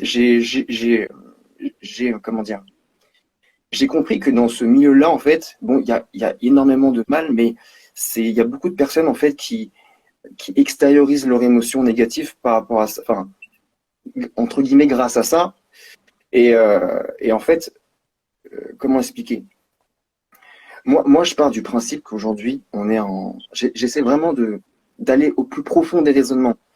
Euh, on est dans une période où il y a énormément de mal, où la musique, elle s'est répandue, les incitations à la haine, à la drogue, au sexe sont des choses qui sont vraiment devenues banalisées. Et en fait, je me suis rendu compte à un moment donné que j'avais des prédispositions d'un point de vue en fait musical. C'est pas une impression. Enfin, j'ai travaillé dessus, mais en fait, je me dis, il y a tellement de gens qui sont dans un trou que moi, j'ai toujours voulu aider justement les gens en parlant un petit peu d'hypersensibilité et surtout moi-même. Mais pour pouvoir en fait leur faire partager un message, j'avais l'impression de pouvoir en fait d'avoir envie vraiment de comment dire d'utiliser ce moyen à bon escient, tu vois, vraiment essayer de tirer les gens vers le haut avec des paroles qui sont bénéfiques pour eux. Et c'est vrai que moi, en tout cas, dans une partie de ma vie, c'est ça qui m'a pas sauvé, mais j'aurais peut-être pu partir vraiment dans des situations beaucoup plus difficiles, des situations où peut-être ça aurait été très très compliqué pour moi pour pouvoir revenir en fait à la surface si j'avais pas à certains moments en fait eu des soutiens au niveau musical. Alors je sais que dit comme ça peut paraître c'est pas du share, c'est pas du enfin comment dire de l'association de quoi que ce soit. Je sais que tout secours vient que de Allah Azzawajal. Mais j'ai l'impression en fait que ça peut être ça peut être quelque chose en fait, un moyen en fait pour amener les gens vers le haut parce qu'ils sont déjà en fait sombrés dans les ténèbres, ils sont déjà au fond du trou. Et beaucoup de personnes, beaucoup de jeunes aujourd'hui, en fait, se braquent directement quand tu leur parles du Coran, quand tu leur parles des religions, parce que tu as beau avoir tous les arguments du monde pour les convaincre que c'est pas la bonne route, ils vont pas t'écouter parce qu'ils sont complètement baignés là-dedans. Et moi, j'ai été dans cette situation-là. Et je sais que partager mes émotions d'une façon, d'une bonne façon, je sais que ça peut faire changer en fait certaines mentalités. Mais maintenant, voilà, c'est juste mon opinion. Moi, pour terminer avec la musique, moi, il m'est arrivé en fait un changement dans ma vie. J'ai fait une expérience de mort imminente l'année dernière. Et, euh, et en fait, j'ai complètement changé parce que j'ai complètement changé. En fait, j'ai pris une autre route et j'ai décidé de plus mettre la musique en priorité. Et ça, c'est un signe d'Allah Azzawajal. Ce qui s'est passé, c'est que il m'a facilité tout le reste. Il m'a donné un travail incroyable avec en fait une situation incroyable quoi. Et en fait, j'hésite des fois, j'ai des pensées comme ça qui me viennent et qui me disent bon, aujourd'hui, tu as mis la religion en priorité. Tu essaies de te rapprocher tous les jours d'Allah Azzawajal. C'est quelque chose d'incroyable. Mais d'un autre côté, il y a cette partie en fait de moi qui me dit, ça peut être un moyen, même si tu mets pas ça en priorité, ça peut être un moyen en fait, comme je disais, de faire venir certaines personnes qui sont vraiment totalement noyées en fait dans les. Je sais pas si tu vois un petit peu ce que je veux dire.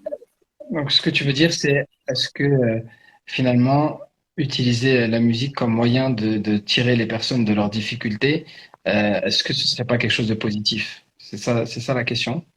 Exactement. Non. Tu veux répondre, mon frère Aboubakr, reprendre un petit peu ou...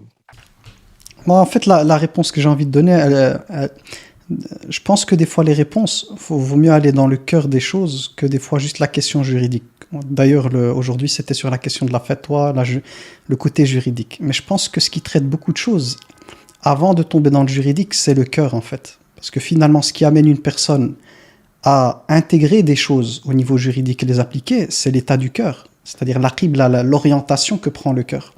Et d'ailleurs, on retrouve ça pour les compagnons qui disaient « Nous avons appris la foi avant d'apprendre le Coran. » Et ils entendaient par le Coran les règles. « Ta'allamna al-iman » On a d'abord appris la foi. Pourquoi? Parce que quand la foi pénètre le cœur et qu'elle investit le cœur, qu'est-ce qui se passe? La personne animée par l'amour d'Allah Tabaraka wa Ta'ala, comme ça devient son être aimé, quand tu aimes quelqu'un, tu es prêt à délaisser beaucoup de choses pour l'être aimé. Tu es prêt à faire des sacrifices pour l'être aimé. Donc le meilleur moyen de s'arracher de quelque chose, des fois en attaquant directement le problème, on ne va pas y arriver. Parce qu'on se bat contre quelque chose de trop solide. C'est une montagne en fait à porter. Par contre, si je cultive à l'intérieur de mon cœur l'amour de celui qui a pouvoir sur toute chose, et que son amour grandit à l'intérieur, la montagne qui était sur mes épaules, il y a comme une montgolfière. Ma foi, elle fait en sorte qu'une montgolfière, elle porte, une montgolfière géante, qui porte cette montagne et l'autre. Prenons un exemple concret qui est notre sœur Diams. Notre sœur Mélanie, tu vois, qui était dans un monde, elle explique très bien ce monde, voilà, tout ce qu'elle a vécu au niveau psychologique. Mais où elle a trouvé en fait cette paix intérieure? Dans quoi elle a trouvé ce qui a fait tomber ces montagnes? Parce que c'est l'expression qu'elle utilise quand elle a mis son front la première fois par terre, elle a senti comme si des montagnes étaient tombées. Ça me rappelle le verset où Allah dit وَوَضَعْنَا عَنْكَ وِزْرَكَ الَّذِي أَنْقَضَ ظَهْرَكَ. Et nous avons certes ôté ce poids que tu avais sur le dos, qui te brisait quasi le dos, ce poids que tu avais sur les épaules, Allah subhanahu wa ta'ala t'a l'a ôté. Donc je pense que plutôt que s'attaquer directement à la musique, je pense qu'il faut d'abord cultiver l'amour d'Allah dans ton cœur, parce que la musique est à l'image du vin, dans le sens il y a un côté addictif. Et le Coran n'est pas venu directement attaquer la question du vin. Le Coran est d'abord venu éduquer les cœurs, faire des cœurs comme un champ. On sème des graines de l'iman de foi, on arrose ce cœur avec des versets, des rappels, et tu verras automatiquement, quand la foi va prendre de la place, c'est de toi-même. Tu vas dire, mais j'ai plus besoin de ça.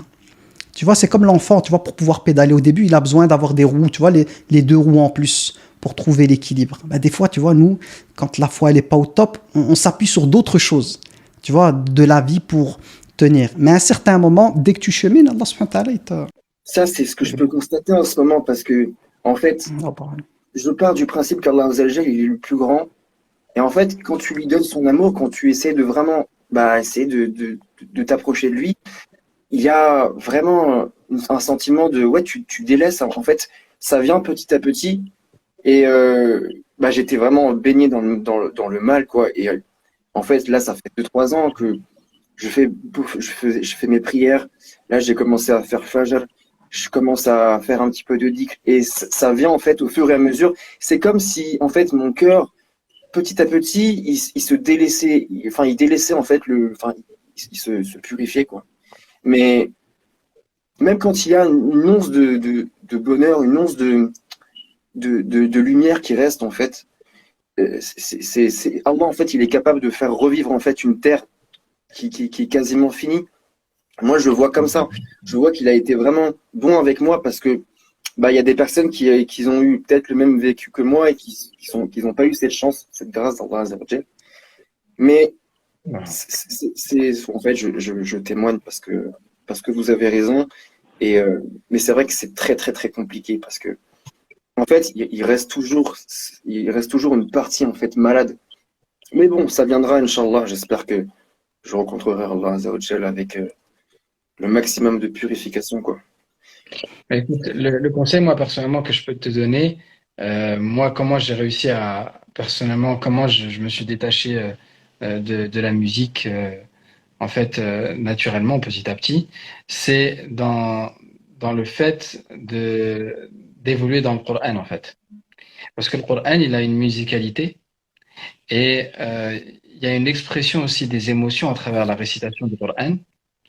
euh, qui peut ressembler à celle qu'on peut transmettre.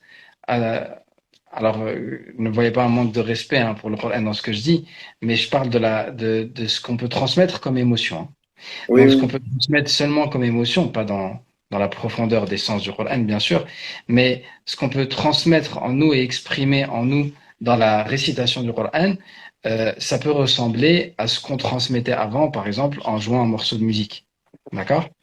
Donc, à travers l'apprentissage du Coran et en demandant à Allah subhanahu wa ta'ala qui te permette d'apprendre le Coran et de le réciter, eh bien, tu peux trouver dans sa musicalité quelque chose qui est sans aucune mesure avec ce que tu as pu connaître avant, dans le sens que c'est la parole d'Allah et que ce n'est pas juste, c'est pas, en fait, c'est pas juste, c'est pas un message à travers lequel tu vas exprimer tes passions, c'est un message qui va venir revivifier ta foi et ton cœur et nettoyer ton âme dans les profondeurs, vraiment, au fur et à mesure de la récitation, de la lecture et de l'apprentissage. Donc, c'est ce qu'on appelle un badil, tu vois, quelque chose qui va venir remplacer. Délaisser une chose directement du jour au lendemain, c'est très difficile. Mais remplacer cette chose par autre chose, qui peut avoir un point commun, ça, c'est plus facile. Moi, je me rappelle qu'à l'époque, j'écoutais les Anachid, je suis passé de Shakira au silence des mosquées.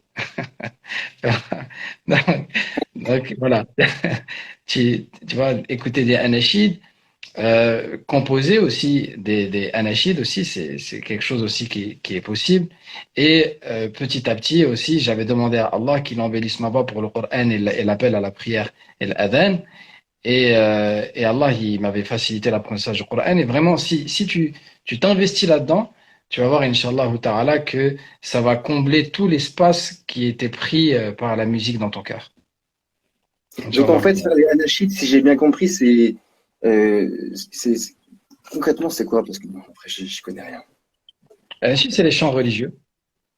Ah d'accord, ok, c'est tout. Ok. Parce qu'en fait, moi, j'ai un besoin de créativité et c'est vrai que bah, ça, c'est peut-être aussi lié à mon hypersensibilité. Ça a toujours été quelque chose pour moi, en fait, d'écrire mes émotions, enfin, par écrit et les chanter. Mais bon, du coup, maintenant, j'ai bien compris. Mais Il faut distinguer le chant. Le chant, en fait, le chant, des fois, les gens, ils mélangent le chant et les instruments de musique. Le chant est autorisé à condition qu'il ne contienne pas de paroles qui sont contre les valeurs de l'islam. Mais le chant, il n'y a aucun problème.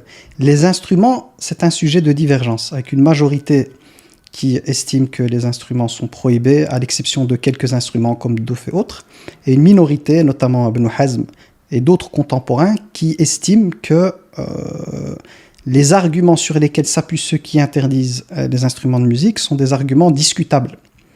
Discutables dans le sens où la plupart des textes, les hadiths qui parlent de la musique sont des textes faibles.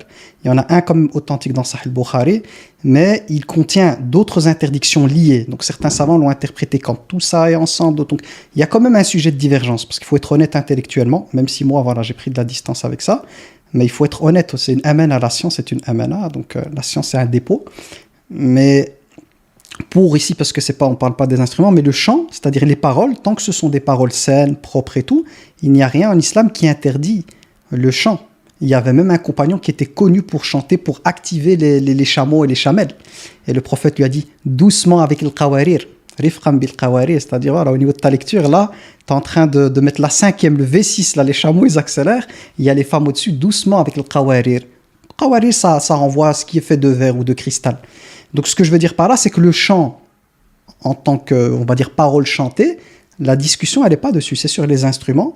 Voilà. Et moi, je déteste me mettre dans une position où j'impose aux gens ma conviction. Moi, j'ai une conviction là-dessus. J'ai un tel rapport avec mon cœur que je sais que les instruments et tout ça joue, tu vois. Donc, mais ça ne m'autorise pas, moi, à imposer un choix qui est personnel basé sur voilà, l'avis d'une majorité de savants. Il y a comme une minorité, il y a des études là-dessus, il y a des écrits là-dessus, qui eux ont un autre avis, tu vois. Et ça, c'est important parce que c'est une amanah. On ne peut pas contraindre les gens à suivre ce que moi je vais suivre pour moi. Mais ce que je peux te dire d'expérience, je peux te parler de mon expérience, elle est singulière, c'est que je sais que dès que tu rentres dans ce monde, ça m'éloigne de le Coran et ça active des émotions qui ne sont pas forcément les émotions les plus saines. Il y a de la mélancolie, il y a de la tristesse, ça peut, par exemple le rap c'est un peu plus la violence, le côté qu'est-ce qui se passe, je suis un bonhomme, je suis un bonhomme. Donc ça joue, qu'on le veuille ou non, ça a un pouvoir d'influence, une sorte de magie, hein, si on peut dire ça comme ça, un pouvoir magique sur le cœur. Tu vois? C'est ça le problème, parce que en fait, moi, j'ai vraiment je le vois dans ma famille aussi. J'y pense des fois, je me parle tout seul et je me dis, en fait, chez moi, chez ma famille, on a des fois une prédisposition pour tout ce qui est colère. Et surtout, moi, je déteste l'injustice. Et on m'a fait beaucoup d'injustices et j'en vois aussi des fois. Et c'est vrai que, en fait, ce sentiment de colère, je l'ai toujours extériorisé avec la musique. Et j'ai l'impression, enfin, c'est juste une impression, bien sûr, mais que, en fait, je dis pas que le Coran, c'est pas suffisant. Mais, en fait, il y a une partie de moi, même après que j'ai écouté pas mal de sourates, et ça me fait vraiment un effet incroyable. Et je sens que je me rapproche d'Allah. Et il y a des fois où je vais réécouter des musiques pour justement libérer cet excès de violence que j'ai pas forcément réussi à extérioriser entièrement avec le Coran. C'est vraiment un sentiment qui est assez étrange en fait. C'est pas un sentiment de manque, mais c'est un sentiment, enfin si, c'est un sentiment de manque. C'est ça. En fait, c'est parce qu'il y a des choses liées à la colère qui n'ont pas été réglées. Et c'est là où, pour toi, tu vois, tu as l'impression que la musique, elle répond à cette colère. Tant que la colère, elle n'est pas réglée, elle est sous le tapis, elle est là. Tu vois ce que je veux dire? Et le Coran, ce qui nous invite, c'est justement à aller visiter notre intérieur, à visiter notre histoire, changer notre pensée, notre représentation de la vie de nos histoires pour justement se libérer de cette colère. Et quand la colère sera libérée, tu n'auras plus besoin de moyens de substitution. C'est comme les gens, par exemple, qui, parce qu'ils ont vécu des traumas et tout, tombent dans l'alcoolisme, tu vois, dans les drogues et tout. Effectivement, la drogue, elle fait un effet. Elle endort le mal. Elle ne le traite pas, elle endort le mal. Tu vois, c'est comme un anesthésiant.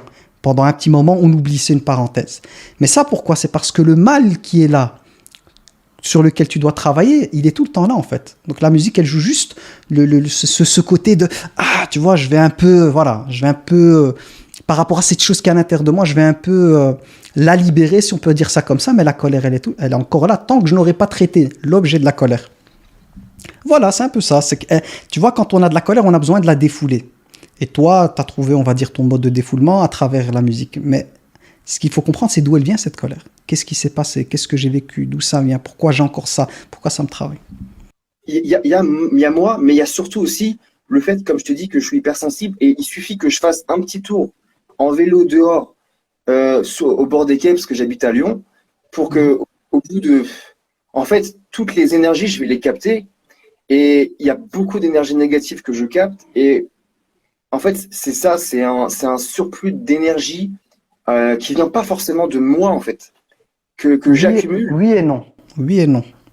Ah, Parce que ta captation de l'énergie, c'est parce que tu es prédisposé à la capter. Il y a quelque chose en toi qui est prédisposé à capter cette énergie-là. Moi aussi, je suis quelqu'un qui ne supporte pas l'injustice. J'ai aussi de l'hypersensibilité.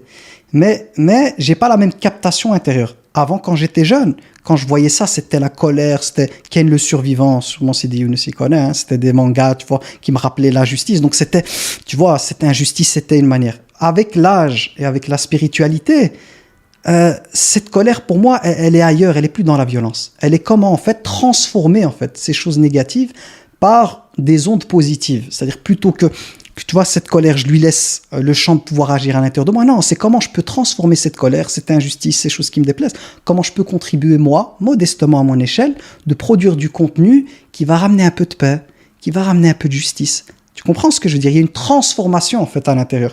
Mais ça, c'est le câblage spirituel qui fait ça. Tu vois, c'est comme l'énergie, on peut la convertir. Tu as besoin du système, tu vois. Et ça, c'est le Coran Karim qui a créé ce système à l'intérieur de mon cœur. La sunna du prophète, le travail spirituel. C'est lui qui a amené à capter l'énergie négative et à en produire quelque chose de profitable. Et c'est dans le Coran, hein, où Allah tabaraka wa ta'ala nous dit repousse le mal par ce qu'il y a de meilleur.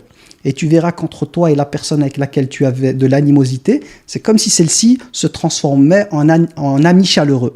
Et il rajoute وَمَا يُلَقَّاهَا إِلَّا الَّذِينَ صَبَرُوا. On ne peut arriver là qu'avec la patience, on ne peut arriver là qu'avec des qualités énormes. Il y a plusieurs explications, et c'est pour le hav. Certains parlent du paradis, mais d'autres ils disent que ce sont des qualités. Donc c'est un câblage intérieur qui se fait par le fait de travailler ta foi. Ben finalement, tu vas transformer, tu vas être un transformateur d'ondes négatives vers du positif, vers ce qu'il y a de meilleur.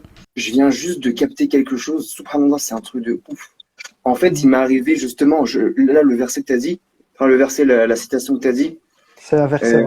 Oui, c'est un hadith, je crois, ou un verset, je sais pas. Non, c'est un verset. Ok.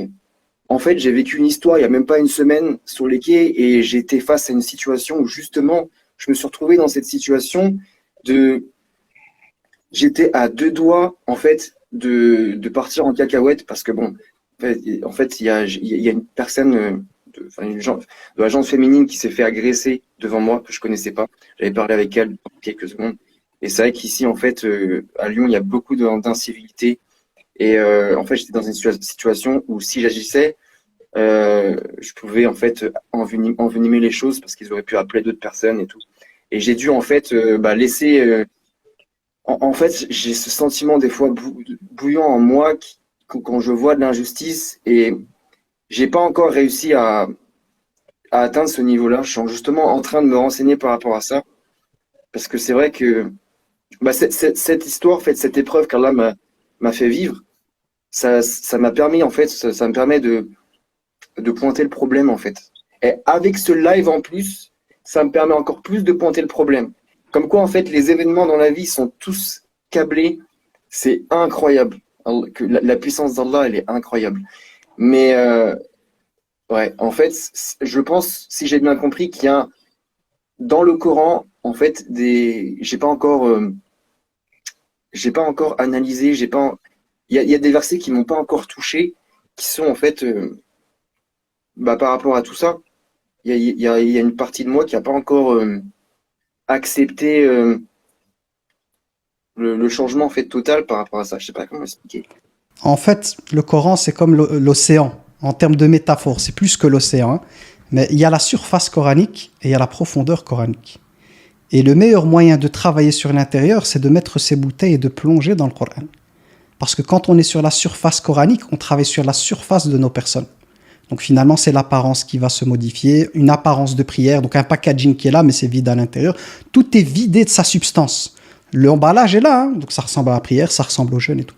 Mais quand Allah tabaraka wa ta'ala, par sa grâce, te permet de plonger dans la profondeur coranique, de comprendre que réellement le Coran est une guidée, et je dis bien le terme guidée, hein, parce que ici c'est le masdar, on revient au mot source, c'est-à-dire que c'est la guidée, comme on dirait de quelqu'un qui est tellement juste, tu vas l'appeler la justice, tu vas dire cet homme-là c'est la justice. Ça veut dire quoi la justice? C'est qu'il a atteint le sommet en matière de justice. Il est tellement juste que c'est la justice. Ben, le Coran, on dit qu'il est hudan, hein, hudan lil muttaqin. C'est-à-dire qu'il est une guidée. Ça veut dire que là où tu es amené à poser ton regard, le Coran, il est là pour te guider. Même dans les choses, des fois, où tu dis non, mais non, là, je pense pas que le Coran, même ça, je te jure par Allah, tabaraka wa ta'ala, quand toute chose, le Coran, il te guide vers la voie la plus droite. Mais pour cela, il faut avoir un cœur. Tu vois, comme les dômes qui s'ouvrent pour accueillir la lumière, télescope, tu vois. Tu dois ouvrir le dôme, sinon tu vas rien voir. Tu vas pas voir les belles étoiles et tout. Ben, le Coran, c'est pareil. Des fois, le cœur, il faut lui ôter cette cuirasse. Cette rouille, il faut pouvoir l'ôter. Et quand tu ôtes cette rouille, comme un couvercle, tu vois que tu lèves, tu as la lumière coranique qui pénètre ton cœur. Et c'est une expérience incroyable. Hein. Ah, tu vois, la musique, c'est le sucre. Le Coran, c'est le miel. Le sucre, il a l'air bon comme ça, tu vois. Mais il peut donner le diabète, il rend malade et tout. Tandis que le miel, c'est une guérison. Ben, tu délaisseras le sucre pour le miel. Mais c'est un travail. C'est un travail sur du long terme. Step by step. Voilà, c'est impossible que tu te retrouves d'un coup comme ça et tu vas te retrouver directement à plonger. Non, si ton cœur tend vers cela, que toi, vraiment, dans ton cœur, tu sens que finalement, Allah subhanahu wa ta'ala, par sa grâce, t'a montré la voie. Tu vois un peu plus clair. il faut aussi laisser le temps au temps. Quand on sème une graine, elle ne va pas devenir un arbre fruitier du jour au lendemain. Il faut mettre de l'eau, enlever les mauvaises herbes, laisser pousser. Donc si tu te donnes ce temps, c'est-à-dire les obligations, il faut les respecter. Mais que tu te donnes ce temps-là, tu vois, avec une vision claire, j'ai un objectif clair à atteindre, et que tu fais ce travail, par la grâce d'Allah tabaraka wa ta'ala, tu arriveras à ces paliers de conscience. Mais alhamdoulilah, par le témoignage qui est le tien, alhamdoulilah, on sent que, tu sens l'odeur. Après, Tu vois. c'est quand même difficile quand tu baignes dans un environnement qui t'incite au mal tout le temps, en fait, d'évoluer. Alors moi, maintenant, je passe quasiment la majorité du temps chez moi parce que, en fait, quand je sors, il y a beaucoup trop de tentations. Il y a mes anciens démons qui reviennent qui refont surface. Et j'ai l'impression que je lutte, mais contre une marée. Mais c'est vraiment très, très, très difficile. Mais ça va venir, Inch'Allah. Mais c'est vrai que on est dans une situation aujourd'hui où il y a vraiment du mal partout. Et surtout pour les gens un peu comme moi qui sont hypersensibles et qui captent tout. En fait, tu fais 2 heures, 3 heures hors de chez toi. Surtout moi qui habite au centre-ville de Lyon, ça peut être un petit peu compliqué, en fait.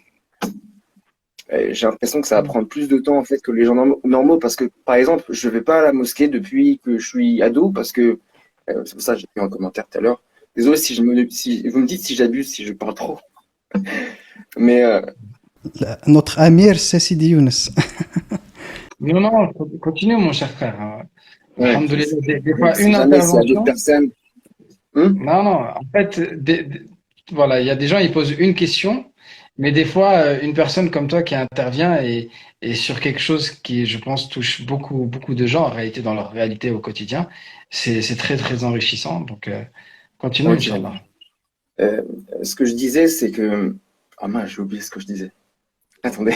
Tu parlais de quand tu sors dehors, tu es au centre de Lyon.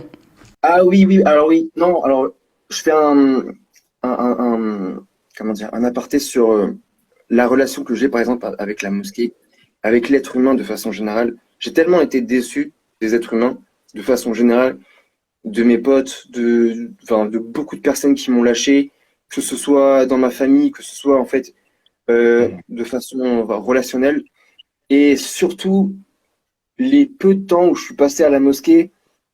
Comme je disais en fait au début de vidéo, c'est des endroits où je me retrouve pas forcément parce que voilà, les gens, j'ai l'impression qu'ils sont pas aussi ouverts que moi. J'aime moi vraiment avoir des discussions très profondes et bah j'ai pas trouvé en fait des gens comme ça en tout cas bah, dans les mosquées que j'ai fréquentées quand j'étais et du coup en fait voilà, je me retrouve dans une situation où je peux pas enfin j'ai pas de rencontre. En fait, j'ai forgé mon caractère et j'ai forgé ma personnalité. Je me suis créé en fait une identité en fait qui, je pense, qui n'est pas 100% la mienne, mais qui est tellement ancrée chez moi. Par exemple, euh, en fait, je joue par exemple avec mon style vestimentaire. Bon, je suis pas non plus, voilà, je suis pas gothique ou quoi que ce soit, mais en fait, j'ai tellement renié l'être humain que euh, je m'en fous de plaire à certaines personnes ou à certaines catégories de personnes. Et bon, par exemple, je m'habille souvent en noir. Je m'habille souvent en noir. J'ai des boucles d'oreilles, etc. Et tout. Et je sais que de toute façon, que je les mette ou pas, ou que j'ai un bon style, que j'ai en fait un camis et une barbe, ça changera rien. En fait, ça changera rien de par la nature de l'homme, en fait. Parce que si je vais, par exemple, aujourd'hui dans une mosquée pour faire des rencontres, pour rencontrer des personnes qui ont un degré spirituel, un bon degré spirituel, en fait, j'ai l'impression qu'ils vont me juger que j'ai un style vestimentaire approprié ou pas, ou de par mon comportement qui, des fois, peut paraître un petit peu. Bon, je suis un petit peu atypique comme personne, mais j'ai vraiment, en fait, pas un dégoût de l'être humain, mais j'ai de la chance parce que j'ai toujours eu une bonne opinion d'Allah Azzawajal, ce qui fait qu'il m'a jamais lâché. Mais avec l'être humain de façon générale, j'ai toujours eu beaucoup de problèmes. Et je ne sais pas si c'est la bonne solution. Je ne sais pas comment faire. Je suis dans une situation où je suis un petit peu perdu. Je suis un petit peu désemparé parce que bah, les seuls potes que j'ai, bah, ils m'incitent au mal, clairement. Et j'en ai un ou deux. Et j'en ai un en fait qui est un petit peu comme moi, en fait, qui est dans une situation très compliquée parce que voilà, lui aussi est croyant. mais il est aussi totalement, il a passé son vécu en fait dans le mal un petit peu comme moi. Et bah, je sais pas en fait comment faire. Est-ce que vous avez une recommandation pour les personnes qui sont comme moi, pour une jeunesse qui a pas forcément eu bah, la bonne éducation religieuse au bon moment, qui a eu un parcours un petit peu atypique? Est-ce que, enfin, comment vous pouvez, il y a des endroits où on peut se retrouver, où on peut parler de dîn, où on peut avancer, parce que je sais qu'il y a des personnes comme ça qui existent. Je sais que, voilà, quand je vais sur YouTube, je vois qu'il y a des personnes, voilà, comme vous, et qu'il y a une communauté, mais comment se mettre en relation, comment avancer ensemble? Parce que c'est vrai que, comme je vous dis, j'ai l'impression de nager à contre-courant. C'est une épreuve pour moi, mais je sais qu'il y a énormément de jeunes dans ma situation. Et voilà. تفضل سيدي يونس. Bon, alhamdoulilah. Alhamdoulilah, mon frère, tu poses une excellente question. Je pense que la première des choses, c'est toujours revenir aux bases. Euh, Toi, en réalité, tu as posé plein de questions et tu as parlé de plein de problèmes. Donc, ma réponse, elle va pas être simple, elle va être un petit peu, Ouais, peut-être un merci. petit peu. Euh, la première des choses à laquelle j'ai envie de t'inviter, c'est de travailler sur ce trop-plein d'émotions négatives que tu as pu accumuler en toi. Parce que ça influence forcément ta perception du monde et ça va influencer ton ressenti des choses au quotidien. Et ça fait partie des armes de Shaitan. Ibn al-Qayyim rahimahullah, disait que la chose la plus aimée de Shaitan, c'est la tristesse qui touche le croyant. Donc les émotions négatives, la frustration, la colère, la tristesse, c'est des choses que si tu les laisses s'emmagasiner en toi, elles vont être comme des filtres, tu vois, comme des lunettes de soleil que tu mets sur les yeux et qui te font voir le monde d'une couleur qui n'est pas sa couleur réelle. Mhm. Tu vas être influencé par ces émotions négatives dans ta perception du monde. Et pour les évacuer, eh bien, il y a plusieurs solutions. Il y a des solutions qui sont de l'ordre du spirituel. Il y en a d'autres qui peuvent être de l'ordre du psychologique et d'autres qui peuvent même être de l'ordre du physiologique et du neurologique. Et ce qui est important, moi personnellement, je suis pas un diplômé en psychologie ni en neurologie, mais je peux te donner, Inch'Allah Ta'ala, quelques pistes déjà sur comment te débarrasser de ces émotions négatives en faisant un travail spirituel. La première des Mhm. choses, ça va être de comprendre que tu n'es pas une victime du monde, mais que tu es un acteur du monde. C'est-à-dire que tu ne choisis pas et tu n'as pas choisi tous les événements que tu as vécus. Mais ce qui est sûr, c'est que tu es responsable de comment tu vis les événements. Tu Oui. es responsable de comment tu as vécu les choses dans le passé, de comment tu les vis aujourd'hui, et tu es responsable de ta vision du présent et du futur. Tu es responsable. À partir de là, eh bien, tu vas comprendre que en agissant, donc tu as un pouvoir d'action sur ta perception du monde, que ce soit dans le passé et dans les événements que tu as vécus dans le passé, dans le présent, mais aussi dans le futur. Tu as un pouvoir sur cette perception-là. Et donc, tu peux changer cette perception. Ton bonheur, il n'est pas dans le fait de changer le passé, mais il va être dans le fait de travailler sur les choses négatives que tu as vécues et de changer ton regard sur ces choses-là. Et tu vas te poser notamment certaines questions qui sont: quelles sont les qualités que je peux tirer des épreuves que j'ai vécues? Quel est le bien que Allah subhanahu wa ta'ala a voulu pour moi dans ces difficultés que j'ai vécues? Les prophètes, je vais donner un exemple. La plupart des ulul azm, minat rusul, la plupart des 5 grands messagers parmi les grands messagers, ils avaient des rapports conflictueux ou des rapports inexistants avec leur papa. Je vais vous donner un exemple. Mhm. Le prophète Ibrahim, son père l'a chassé alors qu'il n'était même pas encore pubère. Le prophète Moussa, alayhi salam, il n'a pas connu son père, il a grandi dans le palais de Pharaon. Le prophète Isa, il n'a pas de père. Et le prophète Mohammed, alayhi salatu wassalam, il grandit, il naît alors que son père est déjà mort, alayhi salatu wassalam, et ensuite il perd sa mère. Peu de temps après, à l'âge de 5 ans et quelques, il perd sa mère, alayhi salatu wassalam. Donc, on voit que c'est des épreuves qui sont extrêmement difficiles. C'est des épreuves qui, déjà dès l'enfance, dans des sociétés très patriarcales, dans des sociétés dans lesquelles si tu n'as pas de père, tu es considéré comme ayant moins de valeur. D'ailleurs, le prophète, alayhi salatu wassalam, aucune nourrice ne voulait de lui. Il était le dernier à vouloir être pris par les nourrices qui étaient venues à la Mecque, parce que comme il n'avait pas de père vivant, il n'y avait pas de garantie enfin, qu'on soit bien payé pour s'occuper de lui. Alayhi salatu wassalam. Mhm. Donc, quand tu traverses des difficultés telles que le fait d'être orphelin, c'est quelque chose qui crée une certaine sensibilité en toi et une certaine tristesse que tu vas vivre. Mais est-ce qu'il n'y a pas une force à tirer dedans? Est-ce que justement dans cette sensibilité, il n'y a pas quelque chose à développer? Et donc tu vas chercher dans les événements du passé, tu vas chercher les qualités qu'il y a à tirer dans ces différents événements. Ensuite, pour évacuer la frustration, la colère et la tristesse, j'ai une technique que je peux te transmettre. C'est le fait de t'orienter vers la Qibla avec les ablutions. Tu te mets sur ton tapis de prière, tu lèves les mains, tu parles avec Allah. Et tu dis Ya Allah, et tu parles de l'événement que tu as vécu, l'injustice que tu as subie, ce tort que tu as vécu, la violence qui a été commise sur toi. Et tu dis, Ya Allah, j'ai vécu tel événement, et tu laisses l'émotion arriver comme si ça venait comme si ça venait de se passer. Et c'est pas facile, hein, de se laisser, de laisser les émotions reprendre surface et d'accepter ces émotions qui sont en nous, cette tristesse ou cette colère ou cette frustration, d'accepter qu'elle soit là et de la laisser remonter. C'est pas un exercice facile, mais laisse-la remonter. Et ensuite, au moment où tu sens que tu ressens les choses comme si elles venaient de se produire maintenant, tu parles avec Allah et tu dis, ah Allah, en réalité, l'épreuve, elle vient pas de un tel.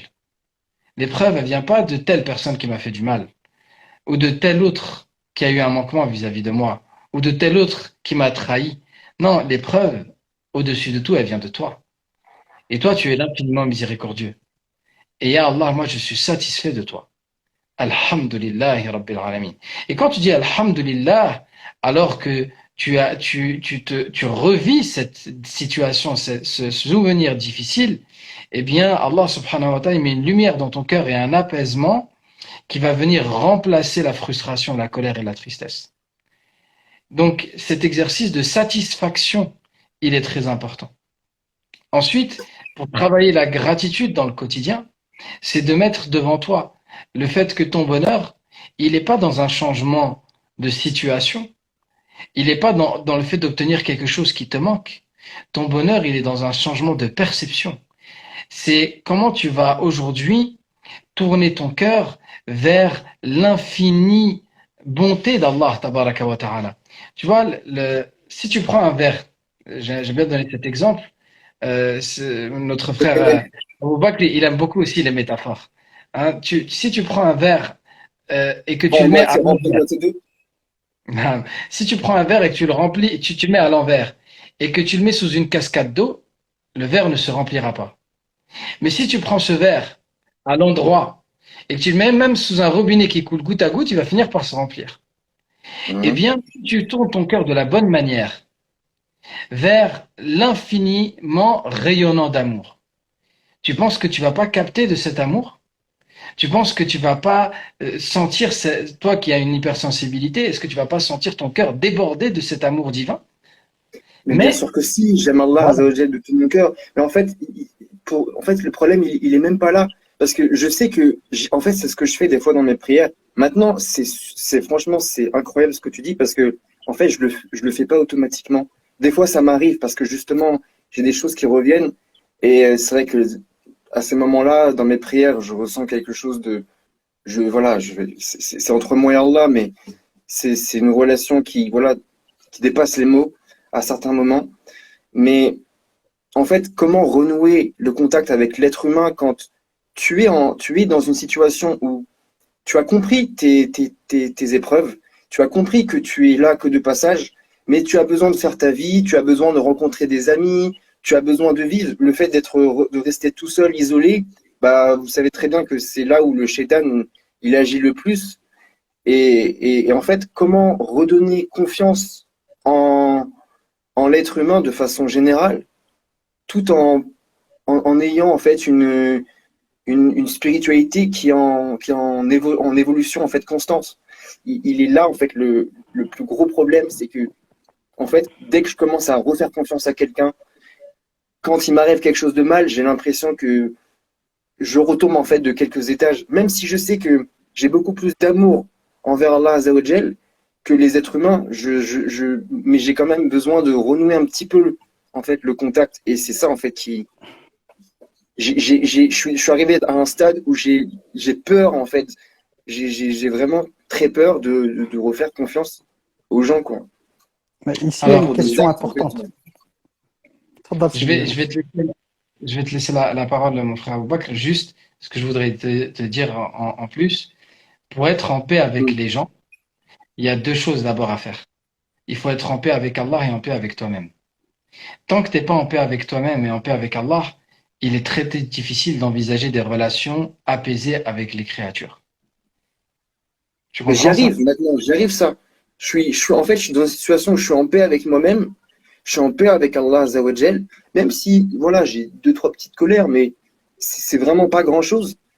Mais c'est vraiment comment reconstruire ma vie, en fait, avec les gens. Et pareil, enfin, comment faire, par exemple, des rencontres, parce que maintenant j'ai 25 ans, mes parents me cassent la tête pour que je me marie, patati patata. Et voilà, je suis dans une situation aussi, avec la gente féminine, ça a été très, très, très, très compliqué. Et ça vient aussi enfin, le sentiment de colère vient aussi de ça, de certaines relations que j'ai eues avant, des rapports hommes-femmes, etc. Bien, il y a aussi l'amitié, il y a aussi, mais ça y joue quand même beaucoup. Et je suis dans une situation où j'ai vraiment peur. Je suis vraiment, je marche en fait sur des œufs. Mais ici, il y a deux choses que tu dois avoir en tête hein, pour vraiment, Inch'Allah Ta'ala, solutionner le problème. C'est premièrement, le rejet, je vais utiliser ce terme-là, même si c'est pas le bon, le rejet que tu peux avoir par rapport aux gens est dû à tes attentes par rapport à ces gens. Tu vois, si j'ai des attentes élevées et que j'ai été déçu par les gens, parce que finalement, à chaque fois que j'étais amené à construire des relations interpersonnelles avec les personnes par rapport aux attentes qui étaient les miennes, ben, la réalité a été différente. Effectivement, ça ne donne pas envie d'aller vers les gens. Mais si je revois les choses, c'est-à-dire que finalement, lorsque j'interagis avec les gens, je n'ai pas forcément ces attentes-là. Parce que finalement, quand bien même il s'appellerait musulman, qu'il aurait un prénom qui ressemblerait au nom du prophète, ça reste un être humain. Il n'est pas le prophète. Parce que des fois, on a cette projection aussi de, quand on parle de musulmans impliqués dans la religion, qui est dans la mosquée, c'est quasi comme si c'était un prophète ou un compagnon du prophète, tu vois. Même nous, on est choqués, tu vois, quand on voit quelqu'un qui est très pratiquant commettre une erreur, on se dit, ah, le choc, il est beaucoup plus grand qu'une personne du commun des mortels. Pourquoi? Parce que dans notre vision et les attentes qu'on projette sur ces personnes, elles sont très élevées. Donc si moi j'arrive à jouer sur mes attentes, c'est que finalement, avant même d'interagir avec les gens, je me dis c'est des humains comme moi. Ils ont une part obscure comme une part lumineuse. Moi, ce qui m'intéresse, c'est de me connecter avec eux juste pour la lumière. Je ne suis pas obligé d'être ami 24 heures sur 24, 7 jours sur 7. Je partage avec eux les moments de lumière.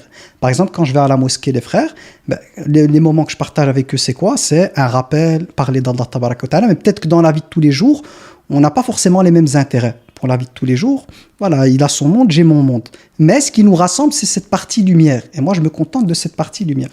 La deuxième chose que tu dois avoir en tête, c'est quand tu es bloqué sur le comment, il y a le Seigneur qui a le pouvoir sur le comment qui peut le gérer. Donc si moi finalement je me sens bloqué, je me dis comment je peux faire pour avoir une bonne fréquentation.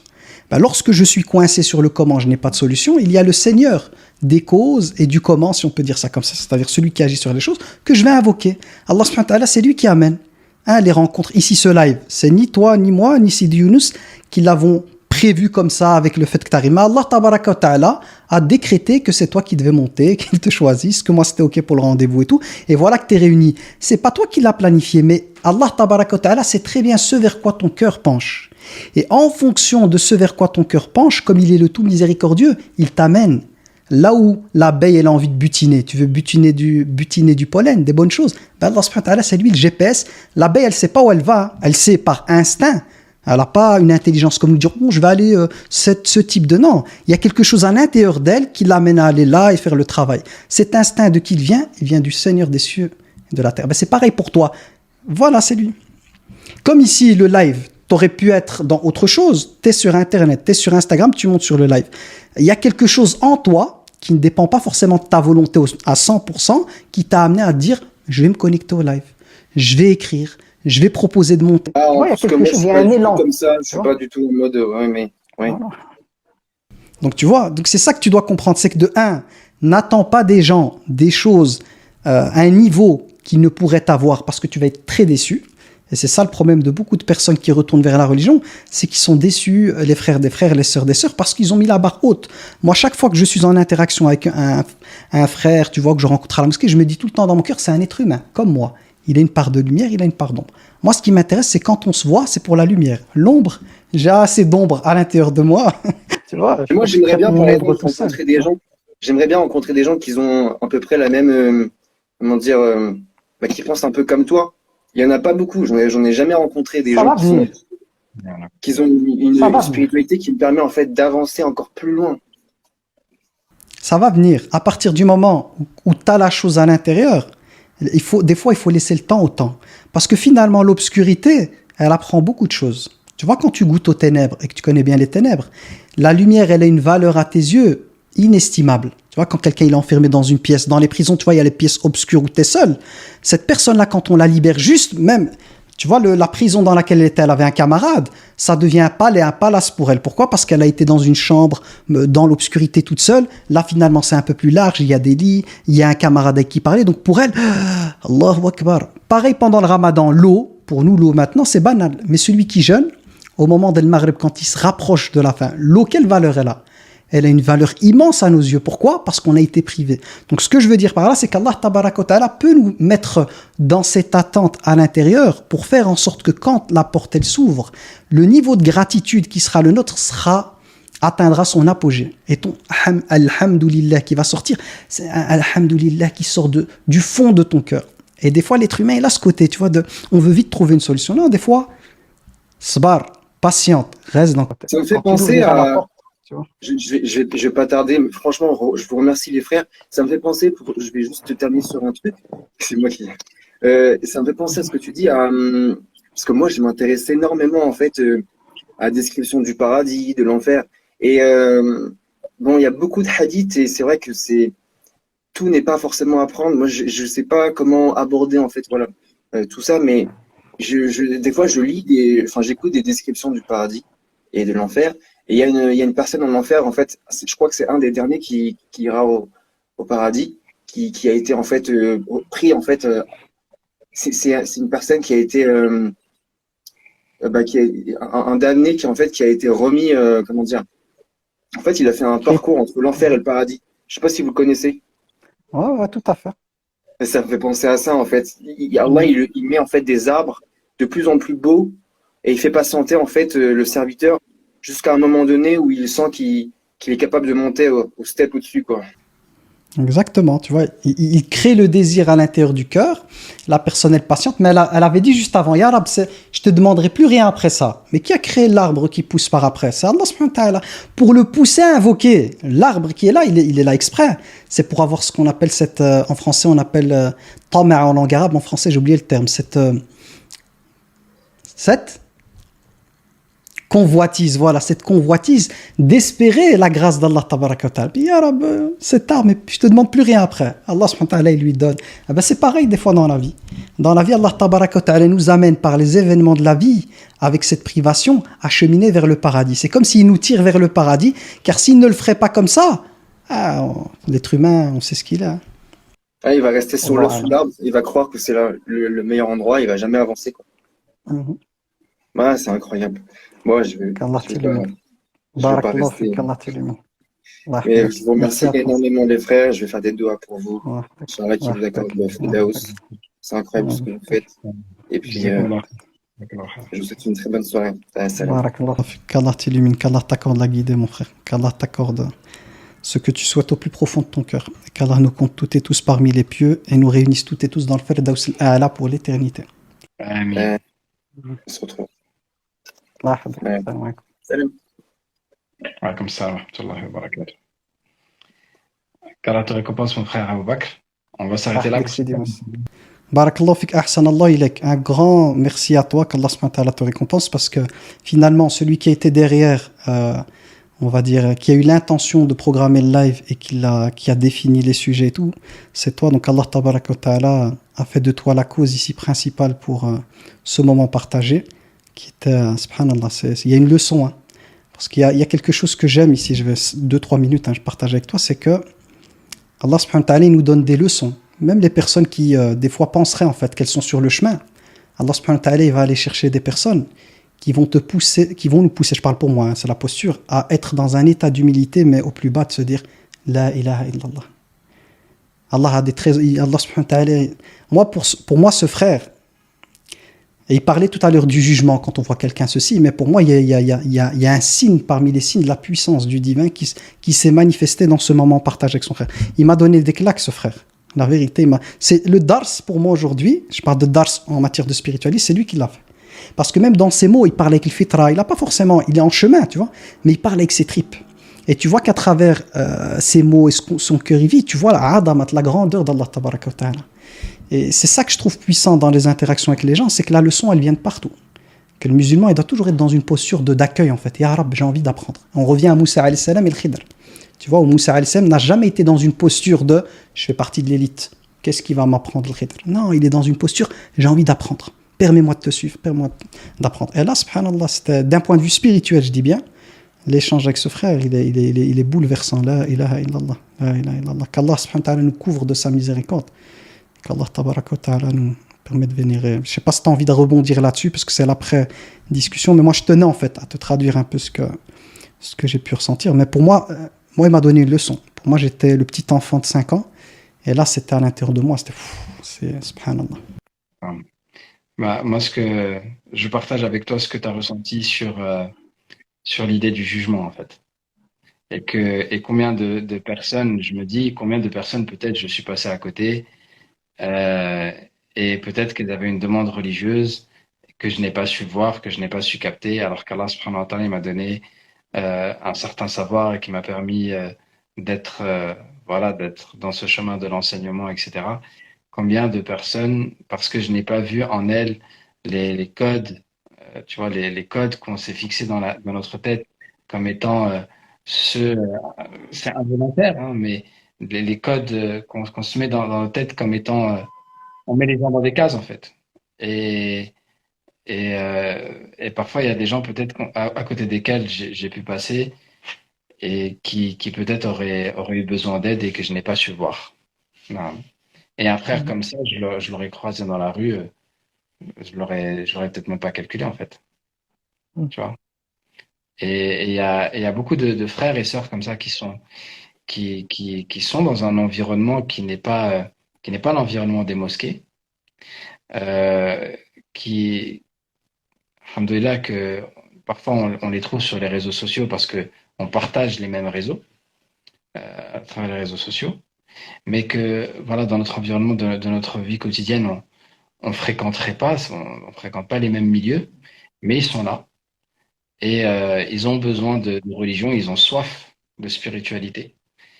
Et c'est important qu'on soit pas juste comme des puits vers lesquels les gens viennent quand ils ont soif, parce qu'il y a des gens qui n'ont pas la force d'aller jusqu'au puits, mais qu'on arrive qu'Allah nous permette d'être des nuages qui partent et qui arrosent un petit peu partout.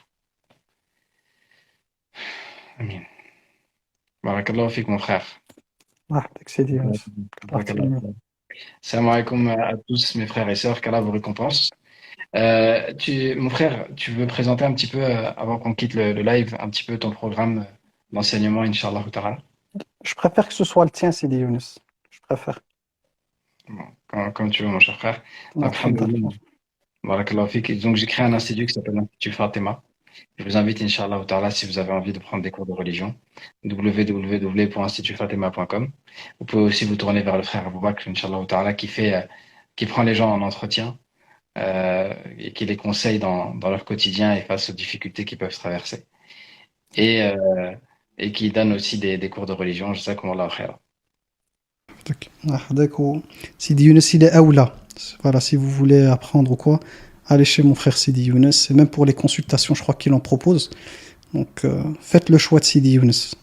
Voilà. Et qu'Allah Tabaraka wa Ta'ala le récompense, qu'Allah Tabaraka wa Ta'ala le compte parmi les élus, le muhsinin et le muttaqin, qu'Allah Tabaraka wa Ta'ala en fasse une cause de guider pour le maximum de frères et de sœurs, qu'Allah le bénisse lui, sa famille et toutes les personnes auxquelles il tient, qu'Allah Tabaraka wa Ta'ala augmente sa science, son savoir, et qu'Allah Tabaraka wa Ta'ala fasse de lui une personne qui rayonne et qui amène le bien là où il est amené à poser ses pieds.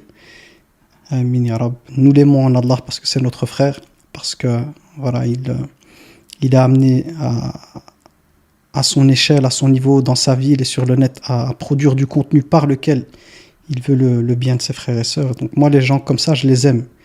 Lillahi fillah, parce que finalement, ce qui nous réunit et ce qui anime le cœur de chacun d'entre nous, c'est l'amour d'Allah Tabaraka wa Ta'ala. Donc comment ne pas ressentir de l'amour pour quelqu'un qui a fait, on va dire, de l'agrément d'Allah Tabaraka wa Ta'ala son projet de vie? Comment ne pas aimer quelqu'un qui s'est donné comme mission par la grâce d'Allah Tabaraka wa Ta'ala de transmettre sa parole, de conseiller les gens, d'amener, on va dire, du réconfort à la communauté. Voilà, moi, c'est les gens qui sont dans la da'wah, j'ai énormément de respect pour ces personnes-là, beaucoup d'amour pour elles, et on est des frères, en fait, et il ne faut jamais laisser Shaitan s'intercaler dans les rangs, comme dans la prière, il faut coller les rangs. Ben, même des fois dans la da'wah, il ne faut pas laisser Shaitan rentrer entre les frères, parce qu'on a la même qibla, la même orientation, on vise la même chose, et on a besoin de l'effort de chacun. On se complète. Sidi Younes, il a une expérience qui est la sienne, il a un vécu qui est le sien, qui permet, par la grâce d'Allah Tabaraka wa Ta'ala, de toucher beaucoup de personnes. Et moi, modestement, il m'a invité dans ce live. On essaye, voilà, avec les petits éléments, voilà, qui pourraient, par la grâce d'Allah Tabaraka wa Ta'ala, amener un petit plus, d'essayer de faire. Chacun essaye de faire, en fait, en fonction de ses moyens, sa connaissance. Qu'Allah accepte de lui, qu'Allah Tabaraka wa Ta'ala le ressuscite sous l'ombre de son trône, qu'Allah Tabaraka wa Ta'ala fasse de lui une personne qui atteindra les plus hauts niveaux du paradis, qu'il le compte parmi les gens de l'Firdaus al-A'la, et qu'il fasse de lui une personne qui rentrera au paradis sans devoir être jugé. Amin ya Rab. Et pareil pour les frères et les sœurs. Amin. Barakallahu fikum, j'espère. On se retrouve mardi, Inch'Allah, avec Bakr encore pour un live, Inch'Allah. Inch'Allah, Sidi Younes. Allah yahfidek, mon frère. Assalamu alaikum wa rahmatullahi. Allah yahfidek wa alaykum assalam wa rahmatullah.